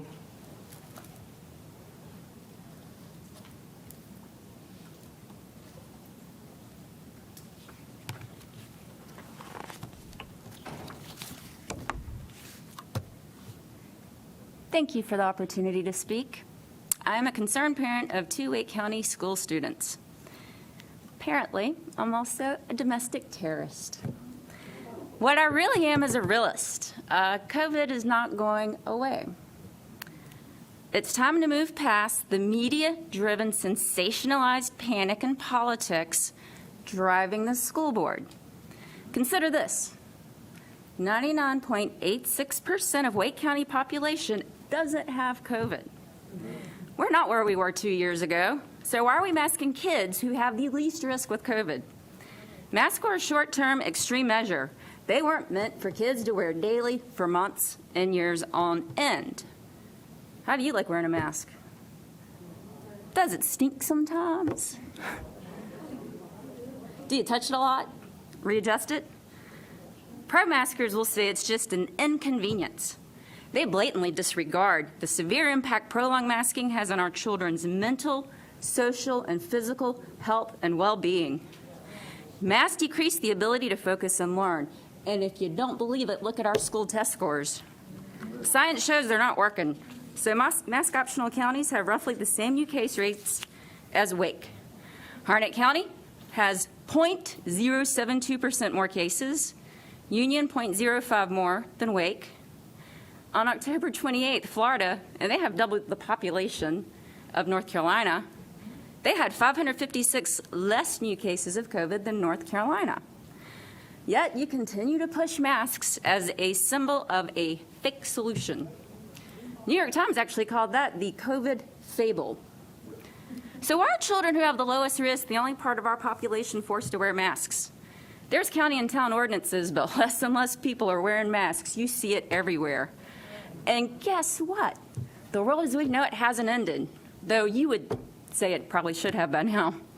So if we're really concerned about preventative measures, why are we not using our COVID funding to improve air filtration? So the News and Observer cited experts who say schools are not meeting air filtration targets. Yet district officials are limiting air filters to classrooms with unmasked students.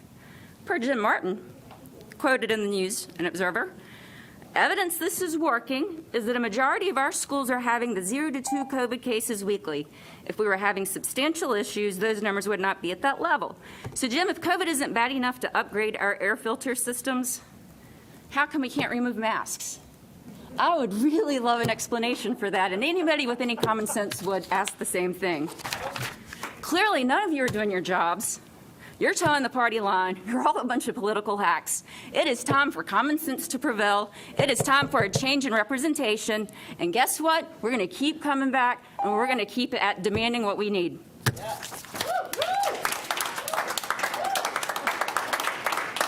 Lana Witt.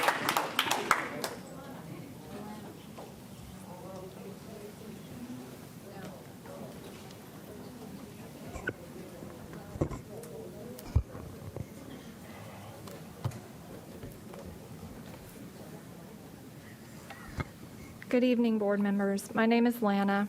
I'm a Wake County resident, former educator, wife, mom, friend, and tax-paying voter. Thank you for your service to Wake County citizens, educators, and our students. My question is, who holds power over you? And what is your greatest fear in your leadership role on our Wake County Board of Education?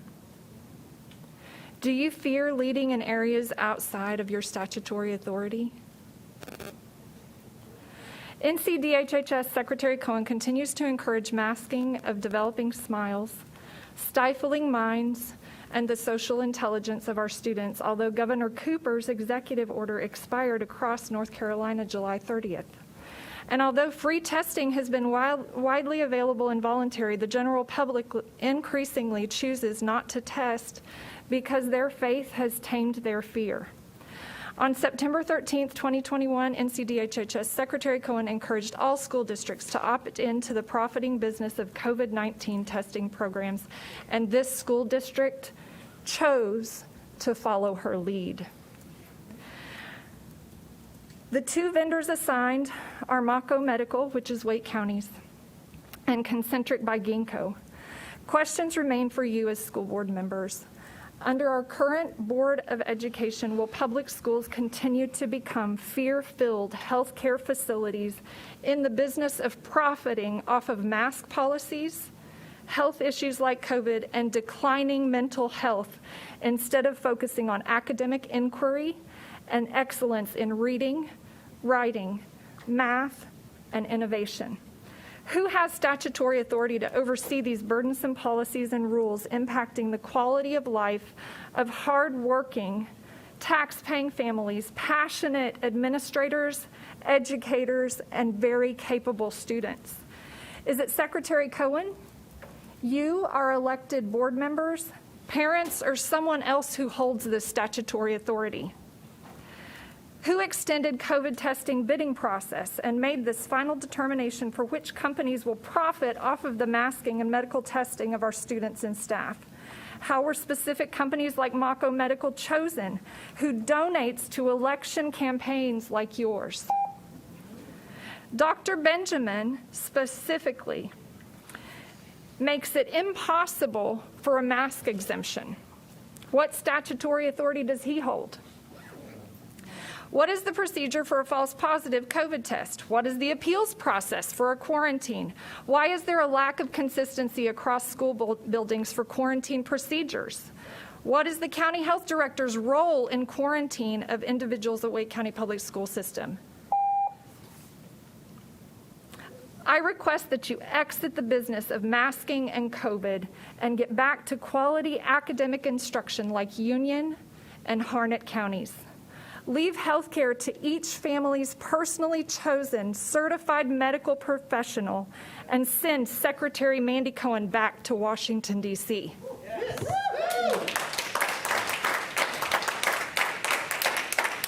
Catherine Thompson.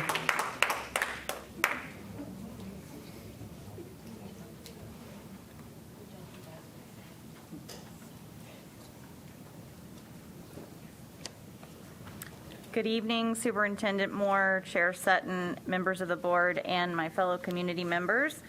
I thank you for this opportunity to speak to you tonight about the value of the work of the many educators who make learning happen each and every day in Wake County Public Schools. My name is Catherine Thompson. This is my 16th year teaching in Wake County schools. I teach 3rd grade at Farmington Woods Elementary. I am also a mom to a Farmington Woods 1st grader and an East Cary 6th grader. As a teacher and a parent, I know a lot about the incredible work that goes into providing all of our students with a quality education.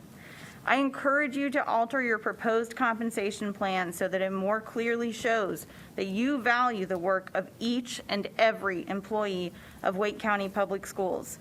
Compensating all employees with a $2,000 bonus or more, ensuring a raise for all employees, and creating plans to fairly compensate employees for additional duties is critical.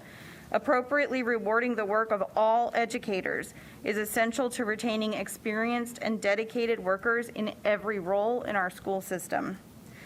All of our students deserve a high-quality educational experience that includes safe transportation, healthy nutrition, clean learning environments, engaging experiences, targeted support to meet their needs, and physical and emotional safety.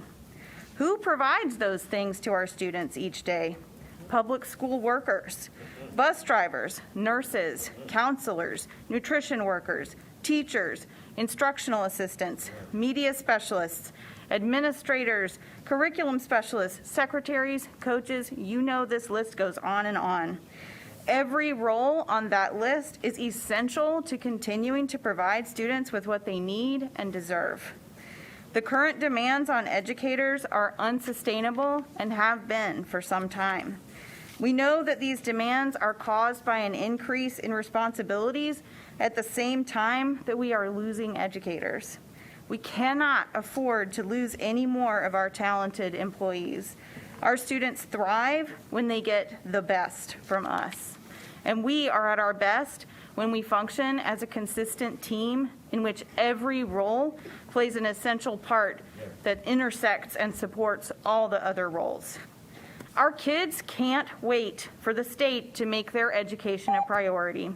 Wake County Public Schools must act now to adequately compensate dedicated and experienced workers in every role. Our students need us, and we want to give them our best. This is why I urge you to show all of us who work so hard for our kids that you value our work. A $2,000 across-the-board bonus, raises for all employees, and proper compensation for extra duties is an effective way to show what our work is worth to you. Thank you for your time and for ensuring a quality education for all of our young people.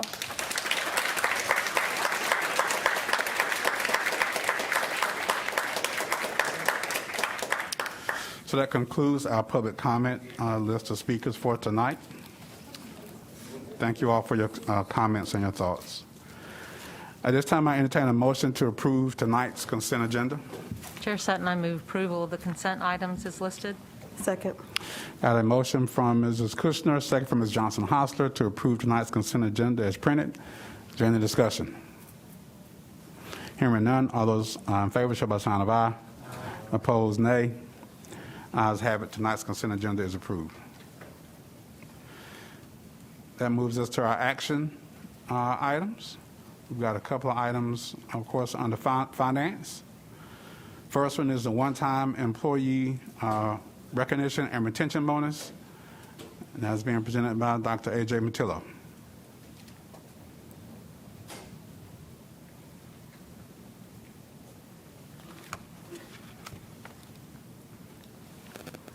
Good evening again, Chair Sutton, members of the board, Superintendent Moore. As we discussed in work session earlier today, we have 3 compensation recommendations to bring to you this evening. These compensation items are a first step in what we anticipate will be a series of recommendations to improve employee compensation through bonuses and salary increases this school year. Our employees have worked incredibly hard during the pandemic, and we have heard from many of them this evening, and I can't explain their hard work any better than they did tonight.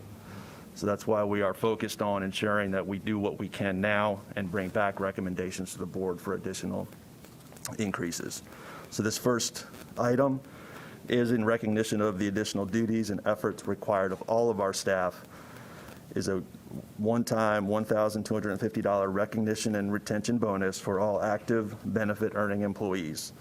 The proposed bonus is a first step in acknowledging the hard work and dedication employees bring to the system.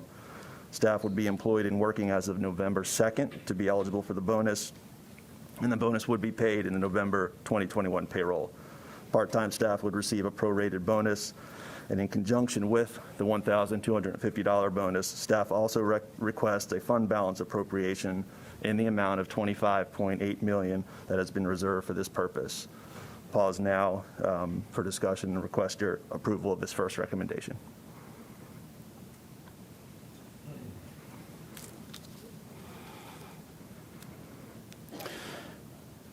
Mr. Blumberg, before I accept any motion, given the request for the fund balance appropriation, do we need to split this into 2 motions? I'm okay with it being one motion. Thank you. All right. I'll make the motion to approve. Have a request presented by staff for a one-time employee recognition and retention bonus of $1,250. Motion is made by Dr. Martin, second from Mrs. Scott to approve the staff request for the one-time employee recognition and bonus. Is there any discussion?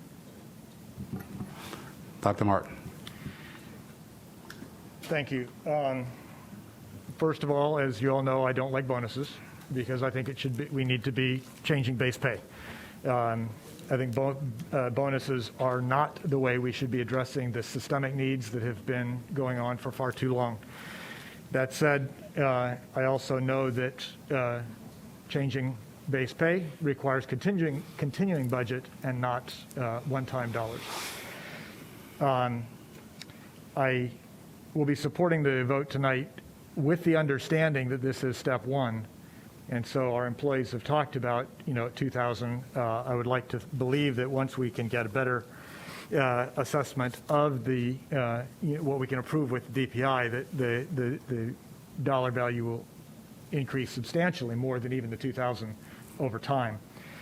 That said, I recognize that $25.8 million is a substantial amount of money. And this will be coming from our fund balance for public purposes. $25.8 million is not something that one just finds under a rock. So could you give us a brief summary of where $25.8 million can come from fund balance? Yeah, there's a mark coming up. Yep. Mm-hmm. And I knew it would be Mark coming. Thank you, Mark. So you want a summary of? For the public, where and how do we find $25.8 million?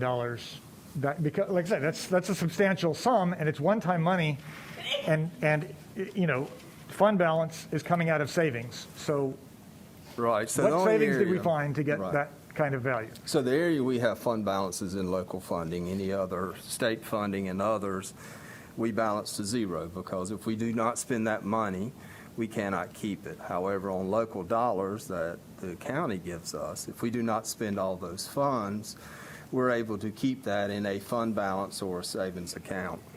So this is excess revenues over expenditures. So last year, due to having some federal funding, we were able to cover many of the costs that we faced operationally. So in doing so, we generated a fund balance of $35 million. So tonight, the proposal is $25.8 million, which will use the majority of the fund balance. In December, we'll have a better idea of what current fund balance is. We do not have those numbers. The audit is wrapping up, but it still has to be approved by the local government commission. So we're still waiting on it. Hopefully by the first meeting in December, we will bring that to you and know what the current year's fund balance is. Again, Superintendent Moore spoke to that earlier tonight. So we have use of these funds for this purpose. We have many things that we put out for special projects that we use these funds for in the past, and this is what is considered a special project, the $25.8 million. Sure. So I think I think you suggested then, it is some of these federal dollars that have offset some other expenditures. I suspect that this is also some savings from unfilled positions, or not? Oh, absolutely. It's savings from unfilled positions. It's savings because of the manner in which we had to operate last year. I mean, we had utility savings. It comes from multiple areas. But yes, that is true. So the reason I wanted to, make sure we talked about this is sort of finding savings to find $25.8 million. To put this in context, the board asked the county commissioners for a total increase in our base budget last year of $29 million. Now, $11 million of that was, if my memory is right, $11 million of that was to make up for, or it was either 11 or 12, to make up for the one-time, the previous year they only gave us a one-time allocation. They did not increase our base budget, so they turned that into the base budget. And so really the increase of the base budget this year was only $18 million. And here we're asking, we had to find savings of $25.8 million. I highlight that because the school system is having to find this amount from savings, whereas that $18 million that we got in the new appropriation, the county was able to find from their above expected revenue. So while I wish we could do more, I recognize that what we have authority to do right now is to use our savings. I appreciate that we're going to look at using more of the ESSER funding, but I think as a board, we have to be very clear that we had to find savings of $25.8 million, whereas our entire growth request, we got $18 million from excess revenue. That's out of balance. And we need to work with our commissioner friends. We need to work with the state, because we can't just make money come out of nowhere. We have to find it from savings. Anything found from savings, sometimes it's displaced money, sometimes it's services not rendered. We should not be supporting our staff based on savings. We need to have our partners provide the revenue that is needed for a sound basic education system. Thank you.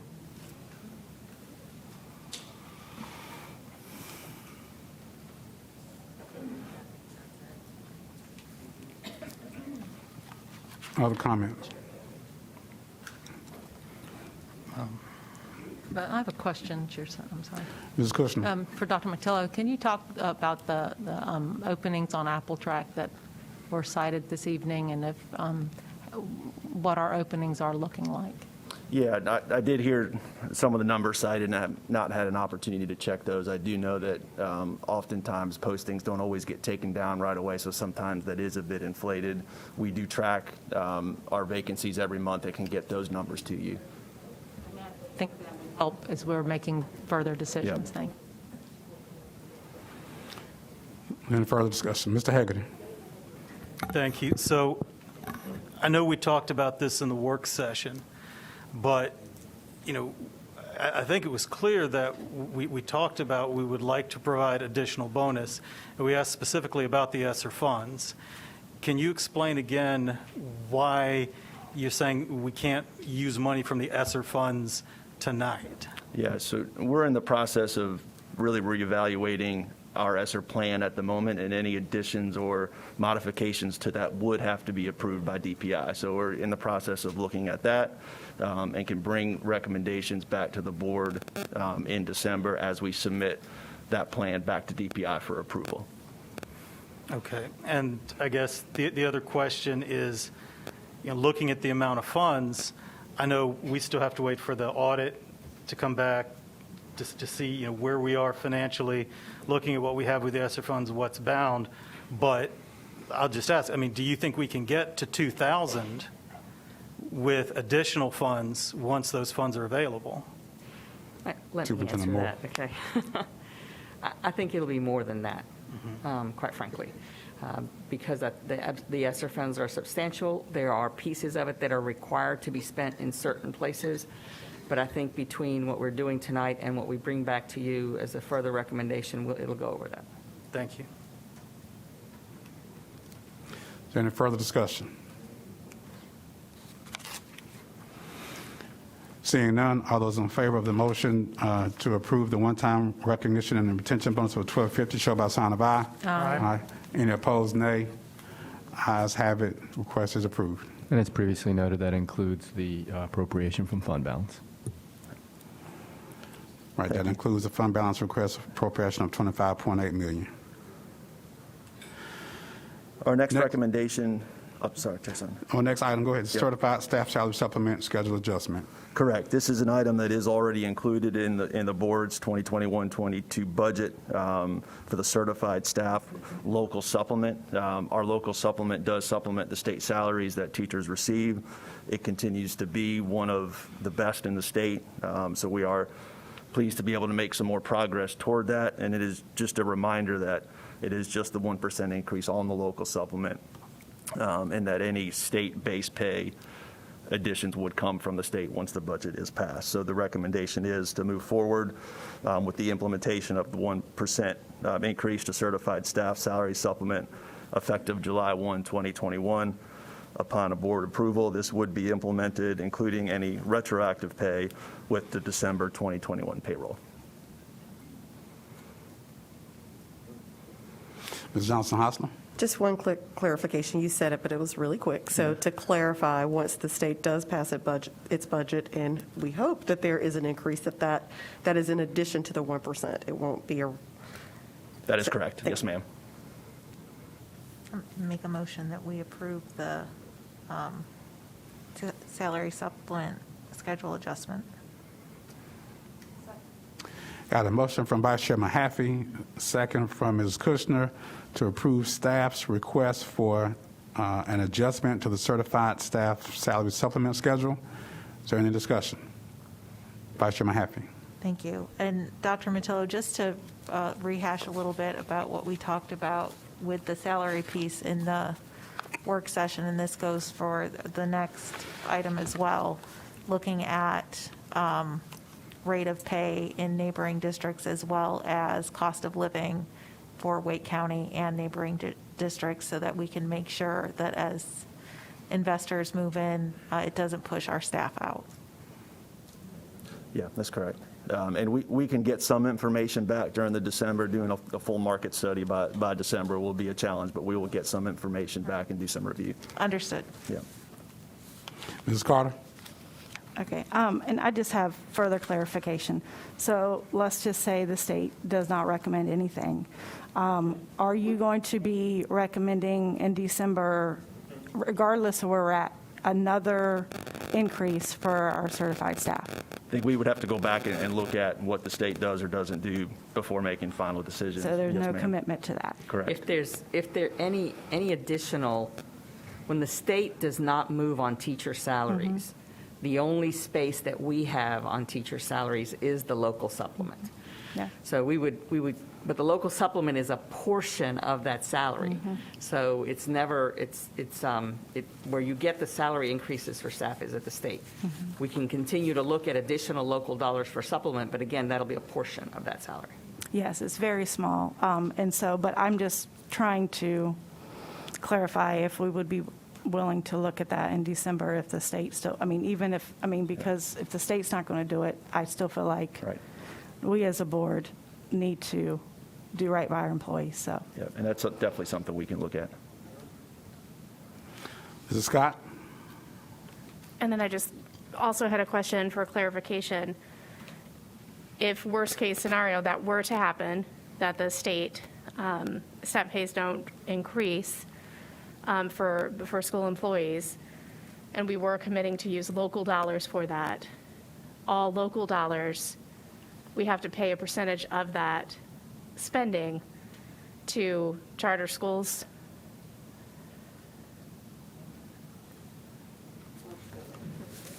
Even if they don't, if this is something we'd be doing to spend for bus drivers that they may not have. Yeah, we spend a percentage of the revenue received. So if we made a decision with what we have within our budget, there would be no change for charter schools. However, if you commit something above and beyond, if you decided to look at fund balance or do something else, committed additional funds, and we needed those funds from the county the following year, we would have that additional revenue, and then the charters would benefit from those numbers. But fund balance does not go to charter schools. Thanks for that. Until the 1% raise to the supplement, that pushes our supplement up to what with the additional 1%? It depends on the experience level of the teacher. So our supplements vary based on the different pay scales and the different levels of experience. So to give you an answer as to what that does is complicated. Okay. And we still typically do it, is it a percentage now, or is it a flat? It's a flat It is a amount. flat dollar, so we're talking about a 1% increase to that flat dollar amount. Dr. Martin? You mentioned it, but I just think it's really important to reinforce, acting on this tonight is not new efforts by the board. This is not, this was something we negotiated back when we negotiated the budget. All we're doing is actually enacting. I mean, normally we enact this once we have the state budget. So this is merely a vote to say, let's go ahead and put this local piece in action before we get the state budget. But I just think it's really important to reinforce this is not additional effort. I do look forward to a conversation about additional effort, but this is not additional effort. This is merely acknowledging what we already put into the budget. It's just releasing those funds now instead of waiting until the state budget comes across. So I just thought it was important to really emphasize that. We've still got work to do, but we better at least release the funds that we'd already dedicated. That's correct. Thank you. Mrs. Carter? I just wanted to circle back because I know everyone didn't have it up, but like, for instance, a year's on a license, you know, like let's say it's a starter teacher, vocational teacher, bachelor's degree, A license, not national board certified.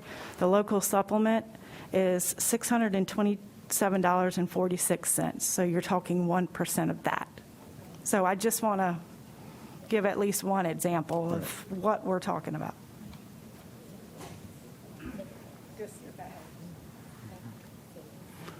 Mr. Haggerty? Thank you. And Mr. Matillo or Mr. Winters, I don't know if you all know. I know that we've seen a Senate budget and a House budget that conflict, and then the governor's budget's a little bit different. We've seen raises, you know, like 4% or 5.5% over 2 years. We've seen 3% at the Senate level. But I'm particularly concerned about what we're seeing in there for non-certified staff. Yes, it's true, right? So, and I know we've talked about that. All of us here at the table have talked about it. One of the things that we've been talking about is how we can make Wake County's pay the most competitive of all the areas in the triangle. But do we know? But do we know? You know, because you know it's the temporary funding with ESSER funding. How much we could use to bring that up? Would it be bonus? Would it be salary? Or how would we address like bus driver and IA salary? Sure. So anything that the state would do toward salaries, we could use as well at the local level, you know, for salaries. The next item that we're bringing is a salary increase, and if the state went to that 13, for example, that would be some savings back to us that we could then reinvest back into that non-certified scale. So we can go higher? Correct. Okay, thank you. Any further discussion? Seeing none, have a motion and a second on the floor to adjust the staff salary supplement and schedule adjustment by 1%. All those in favor, show by sign of aye. Aye. Any opposed, nay. Ayes have it. The adjustment is approved. Next item up is a $13 per hour minimum rate of pay. Okay. So our last recommendation for this evening is to increase staff pay to the minimum of $13 per hour. This amount has been included in both the House and Senate proposals as the minimum rate of pay for the 2021-22 year. The board's budget includes funding to be applied toward the non-certified support staff compensation schedule. So staff is recommending moving forward now to bring the non-certified support schedule into alignment with the $13 per hour minimum. This new minimum would not address step compression. The change would be recommended to be effective July 1st, 2021, with retro pay being made to this date for all who are eligible, and it would be paid in the December payroll. And the final state budget provides for an increase. If the final state budget provides for an increase in the minimum hourly rate, staff will bring forth recommendations at that time on how to apply any realized local savings back toward the non-certified support compensation schedules. we're requesting your approval of this item tonight.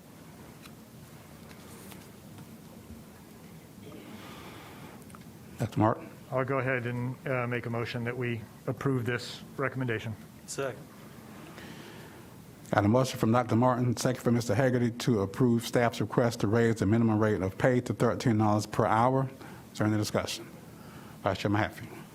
Thank you, Chair Sutton, and thank you, Dr. Matillo. Again, going back to our discussion in the work session, we talked about how this does not help all of our employees that are on this schedule, and we talked about bringing back compression so that we can adjust those salaries for our veterans in these positions, and also discussed hearing what the current pay scale is and how long it takes to get to the $15 an hour that we heard Superintendent Moore say is our goal for our future meeting.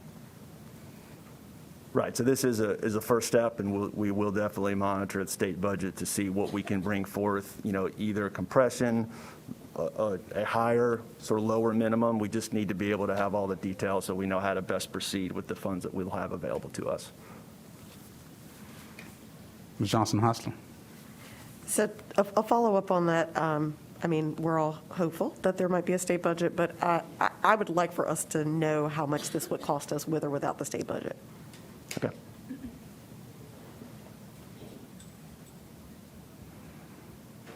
Ms. Carter? All right. Well, I'm not happy. Yes, I'll just be honest. And for those who don't know, before I came to the board, I spent 9 years as a special ed IA for Wake County. So I not only understand, I've lived it. And I just would like to point out that Wake County has currently around 60 non-certified positions that have a starting pay rate below $15 an hour. I'd like to give some examples, so bear with me, just because I think they deserve their time.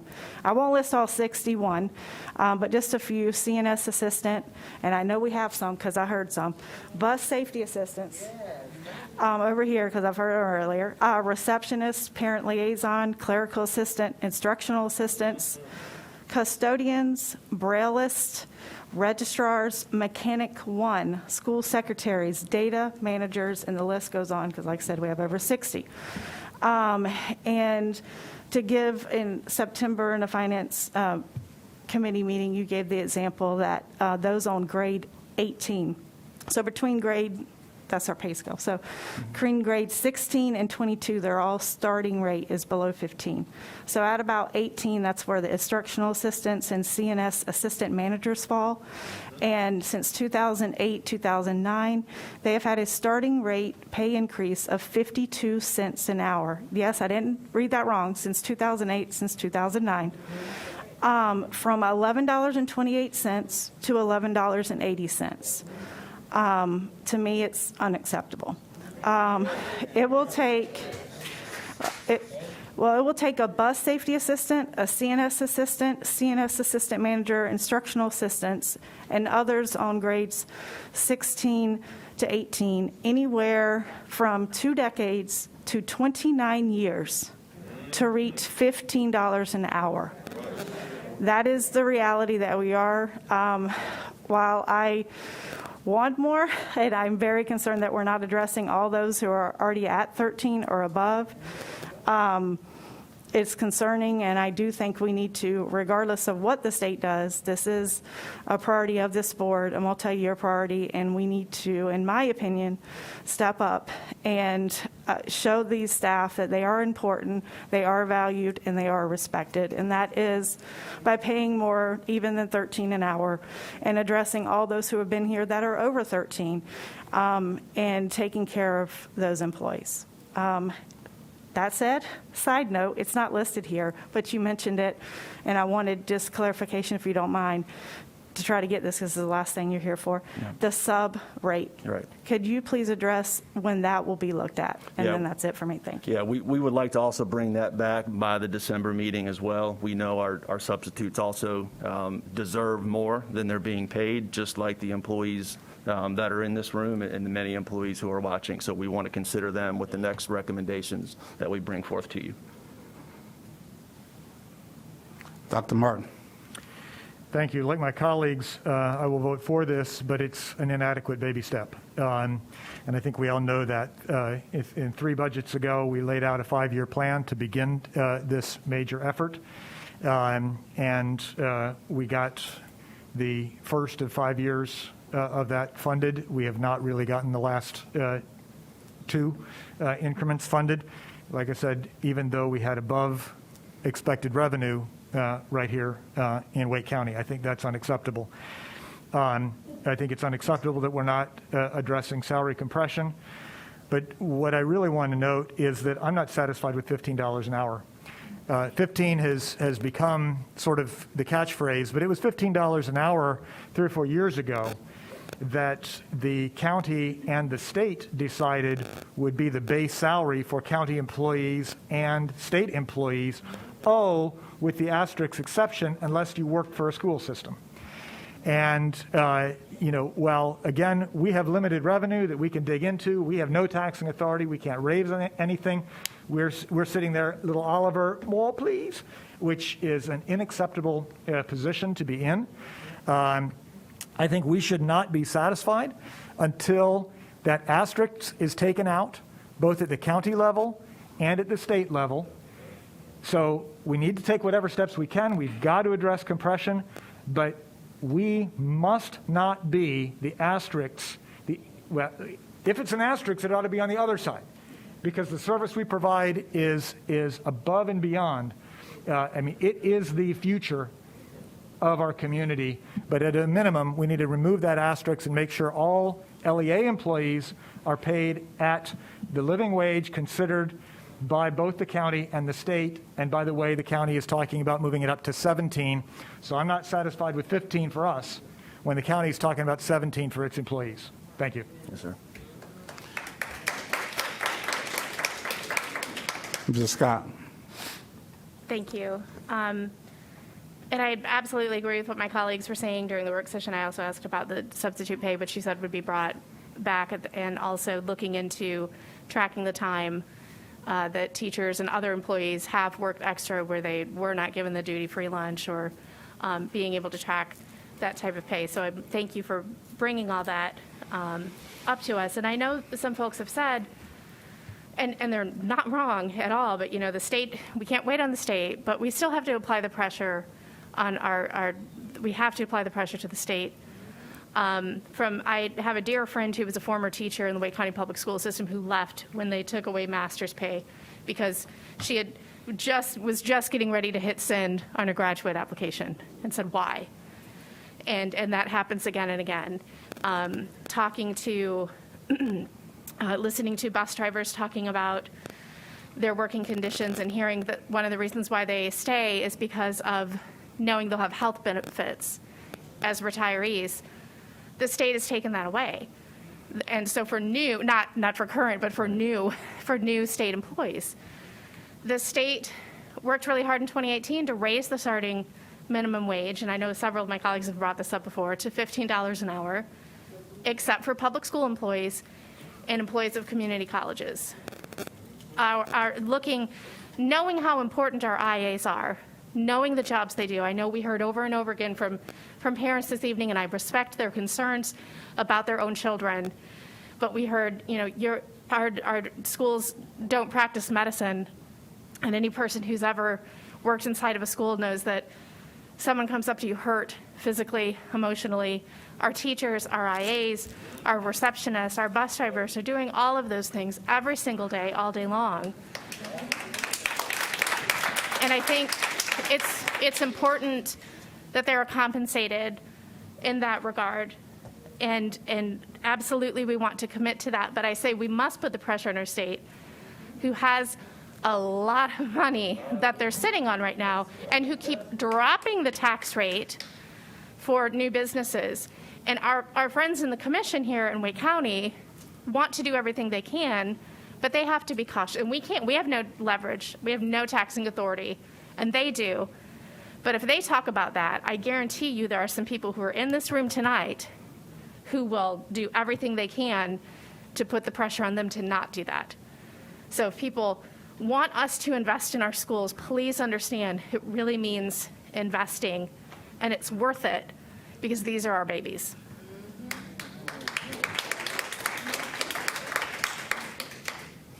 Is there any further discussion? In closing, before we take this vote, I would agree with all of my colleagues, and I would say that we do certainly value our employees, each and every one of you. We wish that we could do more. It is certainly our intent and our desire to do more. But as many of my colleagues already stated, we need the help of the state.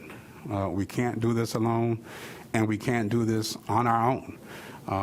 We are using the funding that we have available to us because we know that bonuses are not the end-all, be-all.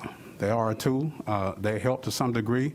But what we want to do is make meaningful increases to the base salary, because in that it helps with retirement and it is a more long-term solution than just a one-time bonus, regardless of any amount. Again, $1,250, $1,500, $2,000, that's nice, but we do want to increase and make meaningful increases to the base salary. And we've got to have the state to do that. So some would say, well, we're not going far enough. We're not being bold. I think our decision tonight to go this alone without the state's help is a bold move on our part. And again, we wish that we could do more. And I think more is certainly coming and hopefully sooner rather than later. So with that, if you support the motion, we have a motion and a second. All those in favor, show by a sign of aye. Any opposed, nay. Ayes have it. Motion is approved to raise the minimum rate of pay to $13 per hour. Thank you.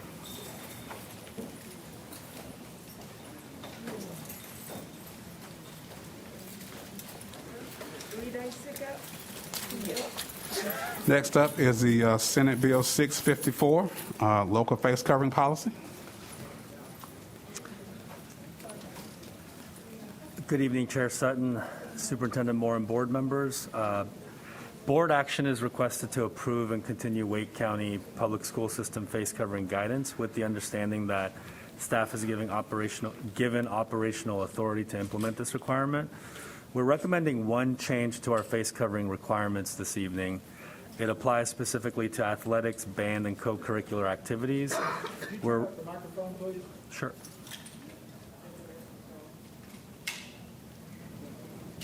Should I continue? All right. Yep.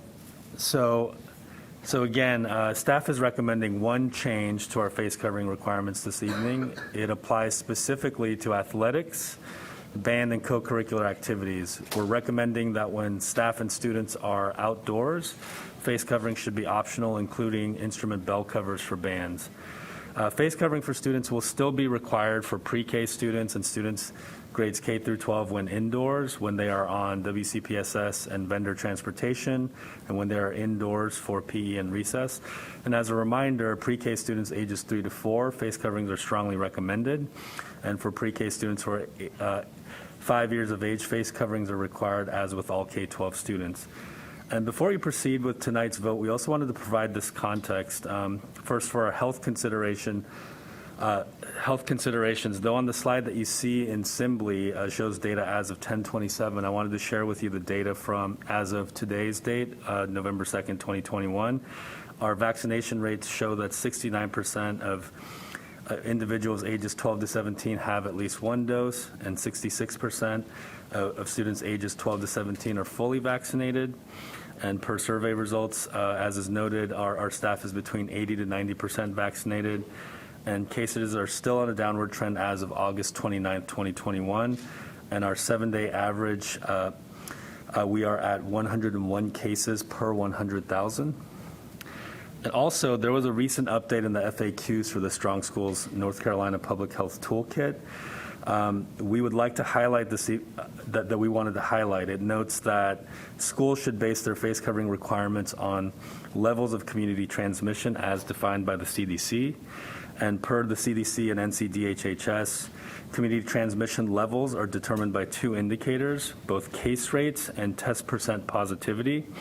If the two indicators suggest different levels of transmission, the higher level should be selected. and NCDHHS recommends that schools continue to implement a universal face covering requirement if they are located in a county with a high or substantial levels as defined by the CDC. And when community transmission levels decline to moderate or low levels for at least 7 consecutive days, schools can consider making face coverings optional for vaccinated individuals. Per NCDHHS, face coverings in schools should be required for all unvaccinated individuals until community transmission is at low levels, when face coverings can be optional for everyone. NCDHHS will continue to reevaluate this guidance as all school-age children become eligible to get vaccinated. And I also wanted to note that in terms of how the CDC defines high, substantial, moderate, and low transmission rates, it's as follows. It's something we've shared before, but at the high level, it is 100 or more cases per 100,000, along with a 10% or greater positivity rate. For substantial, it is between 50 and 99 cases per 100,000, with an 8 to 9.99% positivity rate. And for moderate, it's 10 to 49 cases per 100,000, with 5 to 7.99 positivity rate, and low is less than 10 cases per 100,000 with less than 5% positivity rate. And as of November 2nd today, Wake County is at a 3.2% positivity rate. We're also in a position this month to share the following good news. Based on the latest guidance from NCDHHS and in consultation with our public health experts from Wake County Public Health and the ABC Science Collaborative, we do see a bit of light at the end of this tunnel, and we believe that we will be able to slowly remove some layers of our COVID-19 mitigation strategies. In much the same way we added layers during the pandemic, we believe we can consider removing some of these as our metrics continue to improve. And to be clear, this does not mean we're suggesting a change to our face covering requirements while indoors. As of yet, in consultation with our public health experts, we do not anticipate a change in face covering requirement indoors until after January 1st, 2022. However, I believe you're aware that we loosened some restrictions on field trips this week, and of course, we have tonight's recommendations for board approval regarding the use of face coverings while outdoors. So with this information, the recommendation for board action tonight is that face coverings be optional when outdoors for athletics, band, and co-curricular activities, including bell covers for band instruments, while all other elements of our face covering guidance remain the same. Ms. Kushner. Chair Sutton, in compliance with Senate Bill 654, I move approval of our local face covering policy. Got a motion from Ms. Kushner, second from Dr. Martin, to continue our face covering policy. Is there any discussion? Vice Chairman Hafford.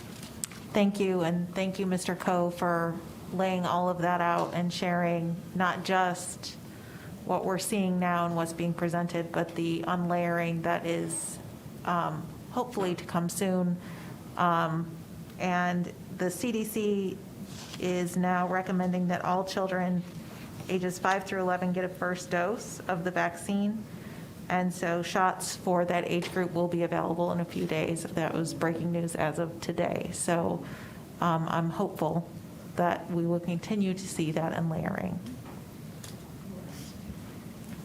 Mrs. Carter.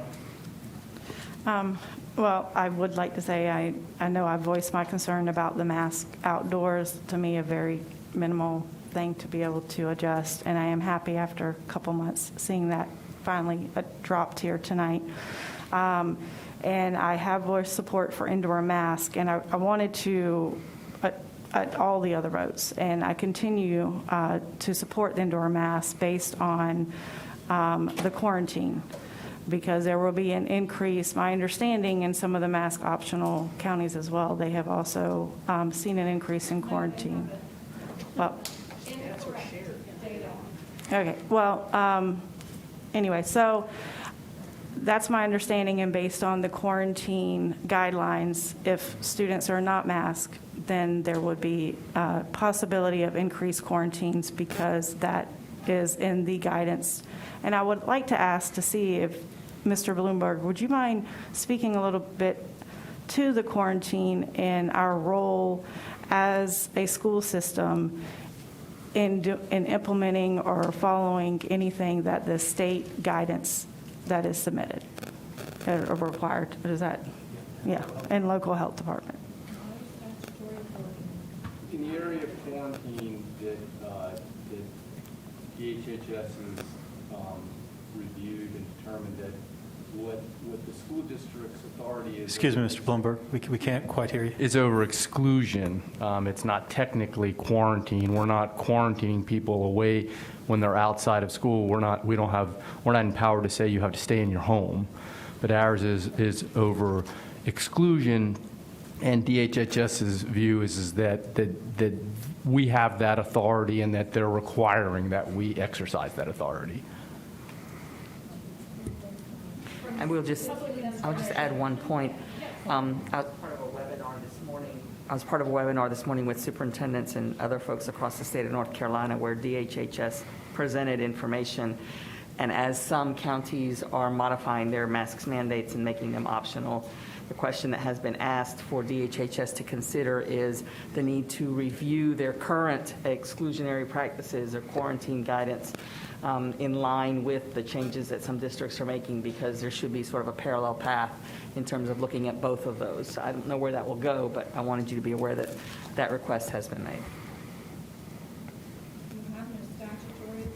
Is there any further discussion? Hearing none, I have a motion and a second to continue the local face covering policy. All those in favor, show by sign of aye. Aye. Opposed, nay. Ayes have it. Local face covering policy continues. Thank you. Continues. Next up is the naming of the Cougar Stadium field at Apex High School.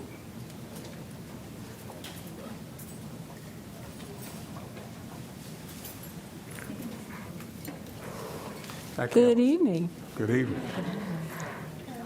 Earlier this evening, you heard a very passionate tribute and presentation from Principal Elaine Hoffman of Apex High School and Mr. Jonathan Enns, Southwestern Area Superintendent, for the beloved Coach Kevin E. Todd.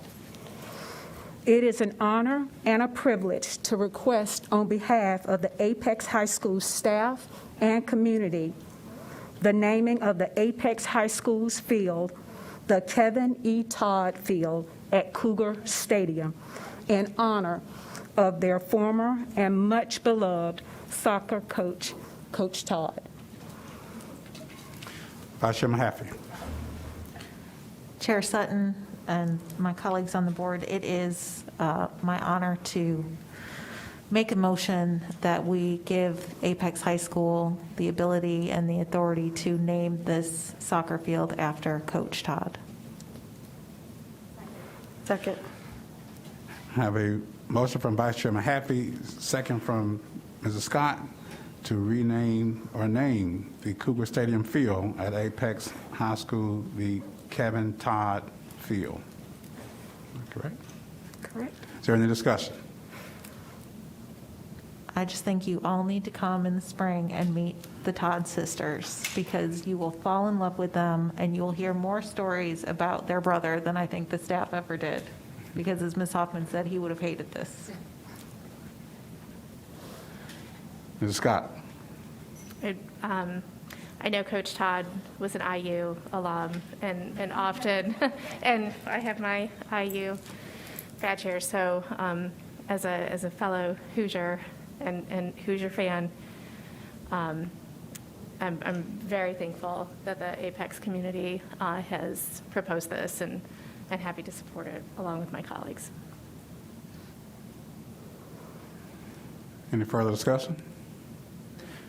Hearing none, I have a motion and a second to name the Apex High School's field the Kevin E. Todd Field at Cougar Stadium in honor of former much beloved soccer coach Kevin Todd. All those in favor, show by sign of aye. Aye. Any opposed, nay. Ayes have it. The field is now duly named. The Thank Kevin you. E. Todd Field. Thank you. Good night. All right. If I could entertain a motion to approve the HR recommendations approved earlier tonight in closed session. Reviewed in closed session, right. So moved. I had a motion from Ms. Mahaffey, second, Vice Chair Mahaffey, second from Mrs. Kushner to approve the HR recommendations that were reviewed tonight in closed session. Is there any discussion? Hearing none, all those in favor, show by sign of aye. And opposed, nay. Ayes have it. HR recommendations are approved. If I can entertain a motion to return to closed session for the items that were previously stated and that are found on tonight's agenda. Motion from Mrs. Kushner, second from Vice Chairman Haffey, to return to closed session for the items previously stated and as printed on tonight's agenda. Is there any discussion? Hearing none, all those in favor, show by sign of aye. Opposed, nay. Ayes have it. Motion is approved. We now return to closed session. Thank you. Have a good night.